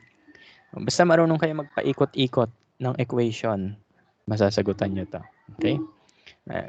Dito, kung baga, dito nagiging advantage ang pagiging manipulative. Okay? Dito lang siya advantage, pero sa ibang bagay, hindi. No? Ikukundi na kayo sa internet. So, dito kailangan magaling kayo mag-manipulate ng equation. Kailangan ganun ha. Kung ano yung sinashare ko naman sa inyo, yun na yun eh. Okay? So, it's up to you to practice. No? So, again, from molarity to molality, possible yun. You know the numerator, parehas lang yan doon. Volume ng solution, gagawin mong kilogram solvent. How? From volume of the solution, convert that to mass solution using the density. And then you know the mass of the solution is divided into mass solvent, mass solute. Since you know the mole of your solute, pwede mo malaman yung mass ng solvent. And you will get this. Okay? So, yun ang kailangan natin. You should know how to convert one unit to the other. Okay, so with all this in mind, let's start. No? Okay, so let's start. Maybe dito ako sa clear part. No? Ika-copy ko na lang yung yung given para ma-monitor nyo ano yung mga pinagagawa natin. Okay, so yun. Copy ko na lang yung given. Methanol molarity is equal to 2.45. Density is equal to 0.976 gram per ml. Ang molar mass ng methanol, 3204. Okay, so ayan yung mga given natin. So, we are asked to convert molarity to molality. Okay? So, ito yung gagawin na, ito yung flow natin. How? Ganito. Pag percent by mass, ano yung ginawa kong assumption? Pag percent by mass, I assume 100 grams solution. Okay? So, totoo yan. Ganun gagawin niya. Pag percent by mass, 100 gram solution. Paano kapag molarity? O kaya percent volume? Pag ganun, you can assume pag molarity, pwede ka mag-assume na 1 liter ang solution. Okay? Crucial to. Kailangan i-assume mo na 1 liter ang solution pag molarity. Okay? Bakit? Kasi if we assume a certain volume for the solution, we can get the moles of our solute. Okay? So, ganun yung gagawin natin. So, let us assume, sulat natin dito, assume 1 liter solution. So, to get the mole of solute, that is molarity times the volume of solution in liter. Ano molarity natin? Edi 2.45 mole per liter. Ano volume ng solution? 1 liter. Diba? Nakikita nyo, nagka-cancel out sila. Ibig sabihin yan, the mole solute, palitan ko yung M ng mole. No?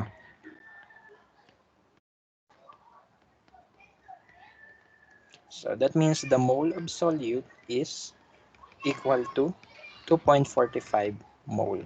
O, meron na tayong sagot doon sa numerator. 'Di ba? Yun yung technique, no? Para madali magsagot. Okay.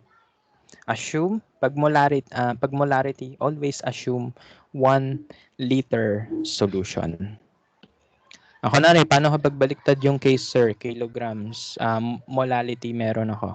Pag molality, assume 1 kilogram solution. Okay. Ay, 1 kilogram solvent. Okay. So, ganun. Ganun yung mga technique, ha?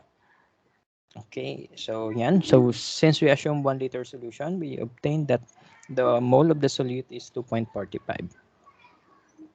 Okay. So, from this, save natin to. Highlight ko yan.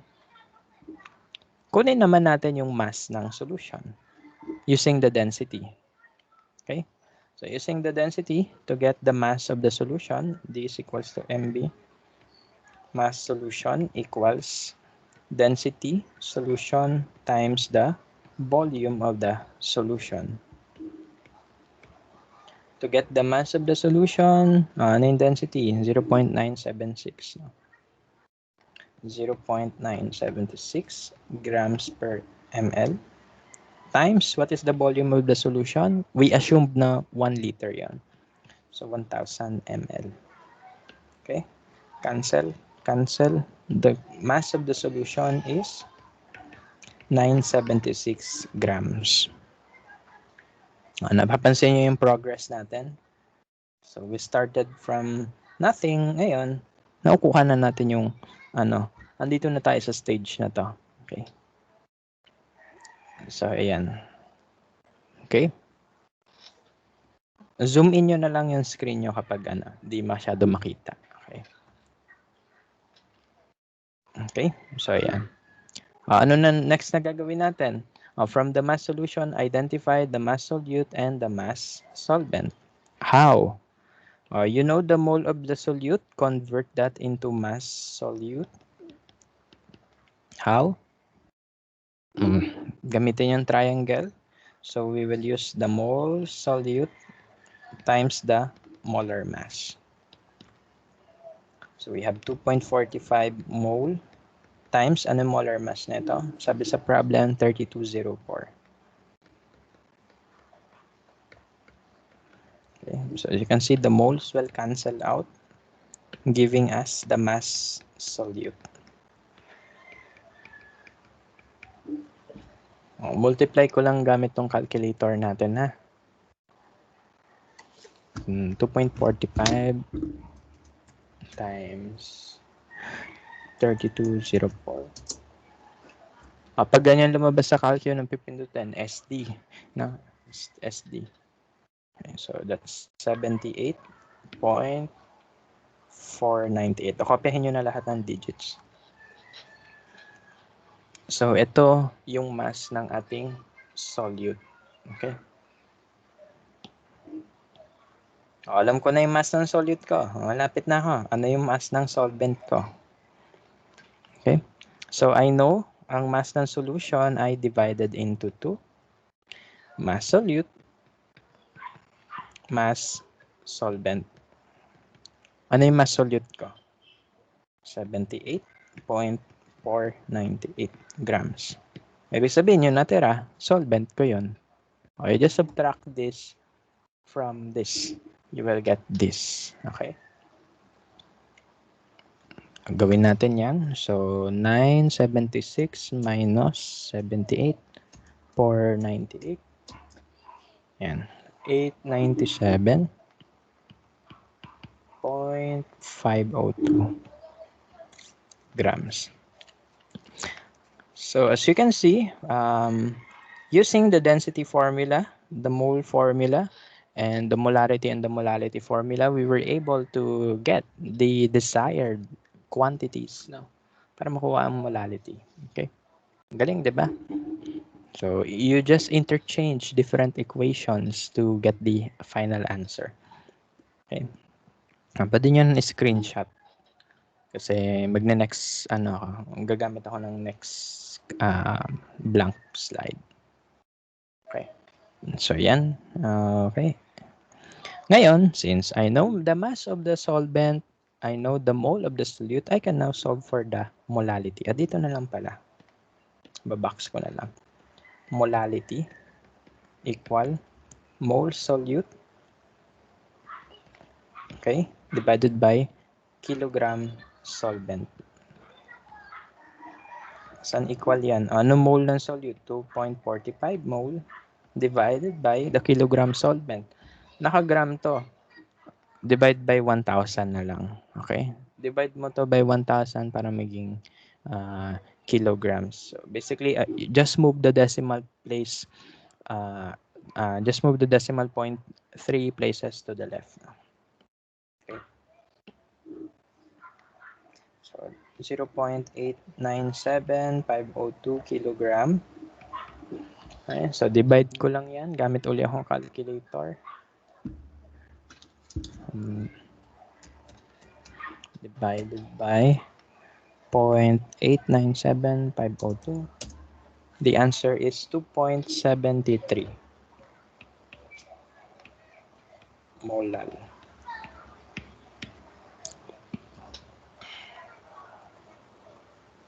Okay, so yan, we were able to answer the problem. The answer is 2.73 molal.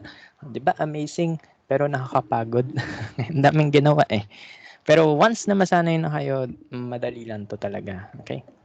Ako kasi matagal ko na to ginagawa kaya isang tingin lang alam mo na gagawin mo. And yun yung gusto ko ma-develop sa inyo. Kaya I have lots of problem in this lecture guide, no, para mapag-practicean nyo. Okay?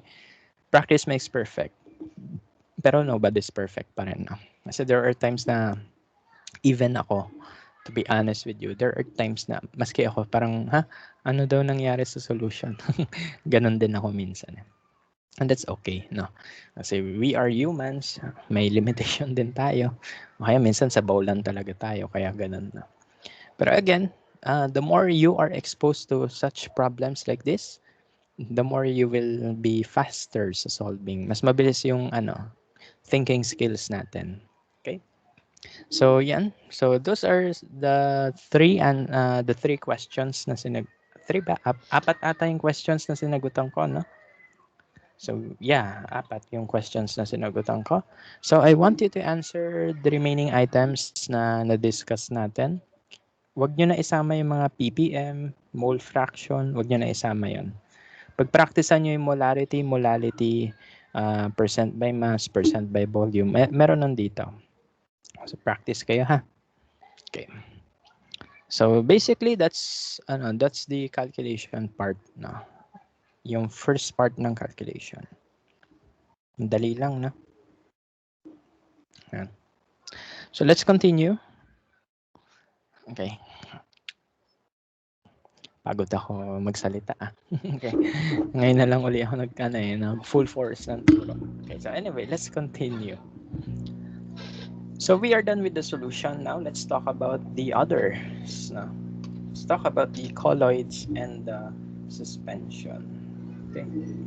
So when we say colloidal dispersion or colloids, this is a homogeneous mixture containing dispersed particle in the dispersing medium. No? Okay? So ibig sabihin, para siyang solution din, no? Pero instead of calling them solute solvent, we call them dispersed particles. No? Merong dispersing medium, merong dispersed phase. Okay? So yun yung difference niya.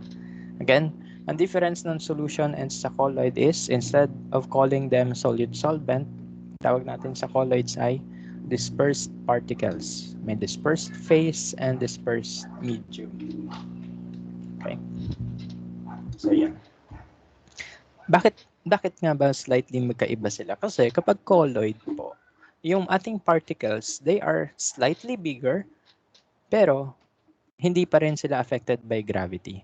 Kasi kapag solution, our particles are very, very, very tiny. Atomic level kapag solution. Okay? So, ibig sabihin, pag nagtimpla ka ng kape sa solution, sa tubig, yung particles ng kape, molecular level yon. Super tiny. However, for colloids, medyo different yung story. Bigger yung particles dito. Kaya, ang iba yung classification sa kanya. Hindi siya tinatawag na solute solvent. Rather, tawag sa kanila ay dispersed particles. No? The dispersed phase and the dispersing medium. Although still, they are small to be affected by gravity that much. So, ayun. So, ano pa rin yan? We can say na homogeneous mixture pa rin yan. Okay. And suspension, ito yung heterogeneous mixture. Suspension, from the word itself, walang pasok. So, suspension, ibig sabihin, mabigat. May particles na mabigat, therefore, magsiseparate sila. Okay. So, you have a dispersed particle, pero since it is too big, since malaki siya masyado, it will be influenced by gravity, therefore, magsiseparate sila into layers. No? Okay? So, colloids, ang daming sinabi dyan. So, basically, sinabi ko na naman yung mga sinabi dito. So, medyo malaki yung particles natin, meaning ang kanilang range ay 1 to 1,000 nanometers. Medyo malaki yon kasi ang ating molecules ay naka yan, picometer level yung size nila. Pero kapag colloids, medyo malaki. Okay? And then, colloids are characterized, no? Because, number one, paano nila na-observe yung colloids? Number one, it is able to scatter light in a phenomena called the Tyndall effect. Okay? So, colloids can scatter light. And the scattering of light is called the Tyndall effect. No? So, ano yung Tyndall effect? Yun yung pag-scatter ng light. No? Pakita ko sa inyo sa Google. Kasi wala akong pandemo dito. Tyndall effect. So, ang Tyndall effect is when you shine a light in your solution. Pag nag-shine ka ng light sa solution, yung ilaw ay mag-i-scatter. No? Mag-i-scatter siya. So, ito yung isang example. Itong nasa left ay solution. Since the particles are very small enough, it doesn't interact with the light. Kasi masyadong maliit yung particles. However, if you have a colloid, yan, nag-i-interact siya with the light. And the light is scattered along its path. And this phenomenon is called the Tyndall effect. Okay? Saan nyo pa nakikita yung Tyndall effect? Sa fog, no? Sa fog. Okay? So, nasa Baguio kayo or nasa Tagaytay. Diba, pag umaga, napaka-majestic ng view. Diba? Parang feeling mo nasa langit ka na. Kasi may fog, tas makikita mo yung araw. may beam of light ka nakikita, di ba? The beam of light is actually the Tyndall effect, no? Because the air is in colloidal phase, no? Bakit siya naging colloids? 'Di ba sabi mo kanina, sir, solution yung air, no? Kasi kapag yung liquids nakahalo sa hangin, yung liquid particle bigger than the air molecules. So nagiging colloid yung hangin kapag nagfa-fog. Okay. Malalaki yung water particles doon, kaya when the light shines on the air, on the fog, nagkakaroon ng beam of light. Okay? So yun yung mga yun yung kala mo tinatawag ka na ng langit. Tyndall effect yun. Okay? So ganun ha. So whenever you see a beam of light, no? That's ibig sabihin may colloid, no? May Tyndall effect. So ganun din naman sa gatas, 'di ba? Pag nag-shine ka ng light sa gatas, what happens? Kumakalat yung light, 'di ba? So, basta kumakalat yung light, Tyndall effect 'yon. Ibig sabihin colloid 'yan. Okay? So yan. So colloids exhibit Tyndall effect, and the formation of stable dispersion can exist in variety of phases. No? Ibig sabihin, may katulad ng solutions, may solid, liquid, and gas na colloids din. Okay? So here are some colloids with a different phase, no? And ayan yung kanilang corresponding names. So umpisa tayo. Sol. Pag sol, ang dispersed phases ay solid, ang dispersing medium ay liquid. So, ibig sabihin yan, nag-start ka ng liquid, then magiging solid yan. Okay? Sol. Sol ang tawag sa kanila. Ano example niyan? Okay, pintura. Di ba, liquid yan, tapos magiging solid. Colloid yan. Okay. Gelatin. Okay. Pag gumagawa kay gelatin, di ba, liquid yon, lalagyan mo na ng powder, then mamaya-maya, mamumuo yun. Okay. And if you shine a light on it, may Tyndall effect. So, colloid yon. Sol tawag doon. Okay. So, other types, emulsion, liquid-liquid yan. Example, mayonnaise, gatas, and salad cream. Yung gatas yung pinakamadaling example ng emulsion. Okay. So, mga liquid proteins doon from the milk. Ang kahalo lang sa tubig. So, yan. Emulsion tawag doon. Foam. You have liquid na nako-convert into gas phase. Okay. The example nun is the beer froth. Ano yung froth? Yun yung foam ng beer. Okay. Diba? Kapag uminom tayo ng alak, pag ginanon mo, magfo-foam yun. Okay. That's a colloid. No? Nag-exhibit yun ng Tyndall effect. Basta nag-scatter ng light, colloid yun. Ha? Okay. So, ganun.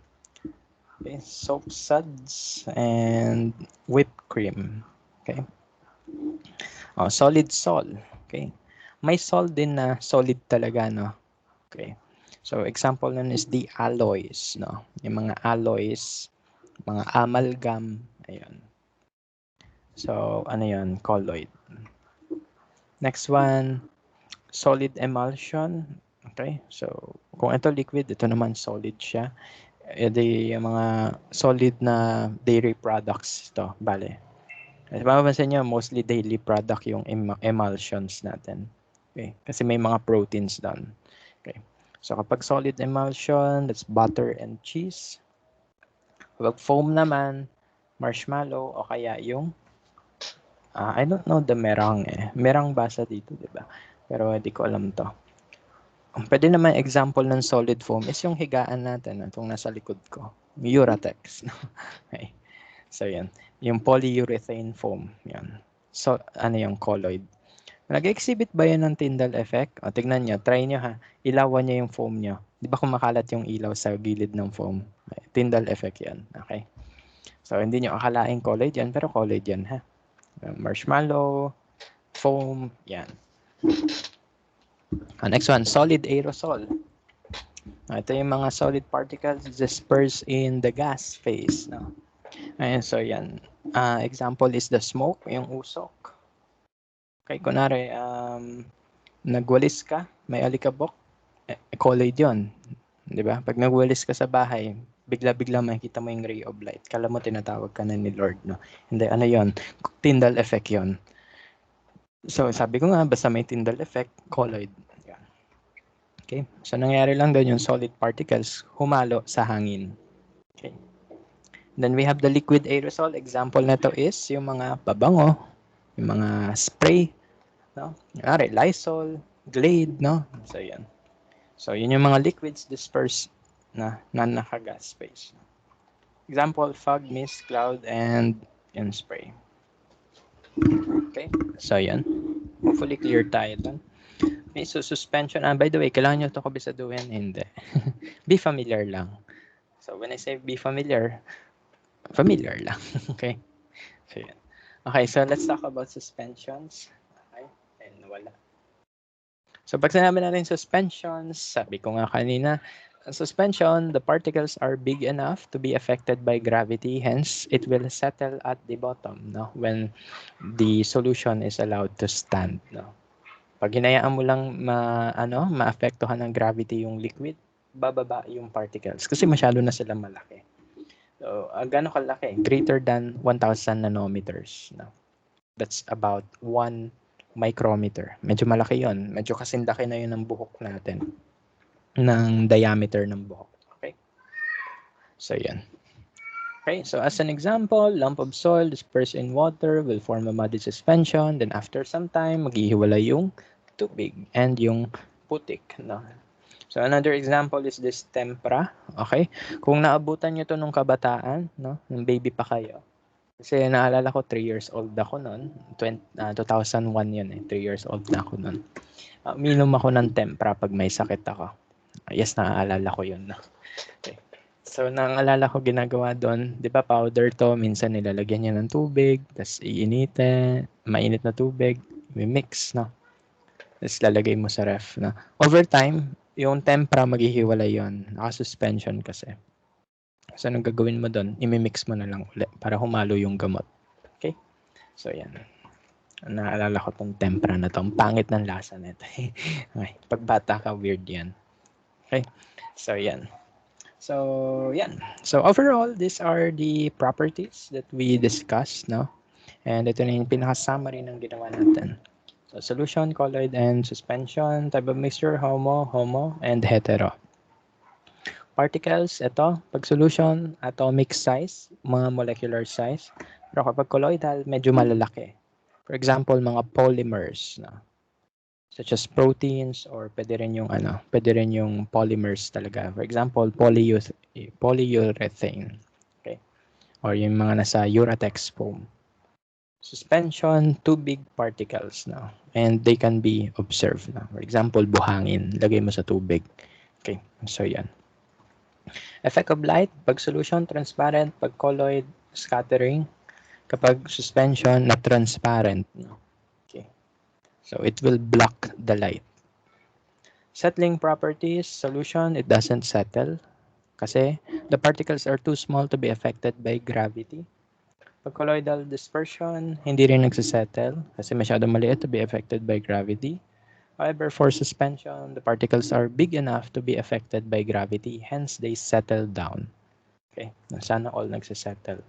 Okay, next one and the last one, we have the filtration property. For solutions, particles cannot be filtered because the particles are too tiny. If you want to separate the particles, then you have to apply some advanced method to separate them. Pwede kayo mag-osmosis, chromatography, no? So, yan. Pero kapag i-filter paper mo lang, hindi, tatagos yun lahat sa filter paper. Okay? Pag colloids, you cannot filter them as well. Imagine nyo, kaya nyo ba i-filter yung butter? Isang bloke ng butter lagay mo sa filter paper, hindi, no? Mahirap mag-filter ng colloid, no? Okay. Kasi usually, ang colloids natin, they are thick, no? And when I say thick, no? Ibig sabihin, hindi sila makakapass through sa filter paper. Suspension, the particles can be filtered out, no? Pwede ka gumamit dito ng tela o kaya ng coffee filter, 'di ba? Gumagawa ka ng kape. Lalagay ka coffee filter kasi the particles of the kape, yung mga grains nun, that's too big to be para mapaghiwalay na. Okay. So yeah, so that's the summary of all we discussed today. So hopefully you understand the concepts, especially the calculations, no? Okay, and for next meeting, we will continue our session with colligative properties. Colligative properties, aka collective properties of solutes in the solution. Dito natin madidiscuss yung ibang phenomena. For example, yung dialysis, yung osmosis, ano pa, yung kung bakit nilalagyan ng asin yung yellow pag gagawa ng malamig na lalagyanan for ice cream. Okay? So, yan. Basta, i-discuss natin lahat yan next meeting. Okay? So, that will be all for our session today. Hopefully, you learned something. No? If you have any questions, you may raise them now. Okay? Pag habang nagso-solve kayo, then may question kayo, you can message me dito sa MS Teams. Okay? Any concerns or wala na? So I believe wala na, no? So yan. So thank you for attending this session. So salamat and mag-iingat kayo parate, no? So hindi pwede magkasakit. Magagalit ako pag may sakit sa inyo. The joke lang. Okay. So mag-iingat parate, ha. Huwag magkakasakit, no? And always monitor yourself in case lang. Okay, so ingat, gumamit ng mask, and maghugas ng kamay. Hugas kamay parate, no? In a good way to kill the viruses. Okay, so next meeting, colligative properties tayo, and that will be the end of the chapter 6, no? Ibig sabihin niya, magkuquiz na kayo. Sir, paano po yung galit? Nung ganun, galit. Okay? So, yan. So, I'll see you again next meeting. So, dun sa classmates nyo na asynchronous, so let them know that the video will be uploaded tonight on YouTube. So, pwede nila panoorin. Okay? So, please, bilang psych students din naman kayo, alam niyo naman yung mga kailangan natin gawin sa mga classmates natin. Some of your classmates need emotional support kahit papano. Because, yun nga, may mga students kayo na may issues right now. I won't name names for confidentiality, pero yan, some of your classmates need your love, no? So, ayun. Ayun. So, tulungan na lang natin ng isa't isa. Okay? So, yan. At syempre, hindi lang yung classmates natin, our family, our close friends sa other schools, no? And of course, yourself, no? Huwag niyo kalimutan sarili niyo. Sabi nga ng friend ko, ang logic daw ng pagbibigay ng pagmamahal sa isang tao parang baso. Hindi yun naapaw para sa iba kung hindi pa puno yung sarili mong baso. Share niya lang sa akin. So yun, ibig sabihin nun, kailangan you take care of yourselves then. No? Kasi kapag hindi pa puno yung cup nyo, yung ibibigay nyo sa iba is wala. Parang feel nyo, lugi kayo parate. No? Kaya kailangan you love yourself. No? Always take care of yourselves. No? So that you can take care of others as well. And you can love them. Okay. So yan. So mag-ingat lang and always keep your mental health and in a good state. No? Okay. And of course, other than the mental health is the physical health. So mag-iingat and I will see you again and hopefully sa face-to-face magkita-kita din tayo. Okay? So ingat muna and have a great night. No? So goodbye and see you again next Friday. Okay?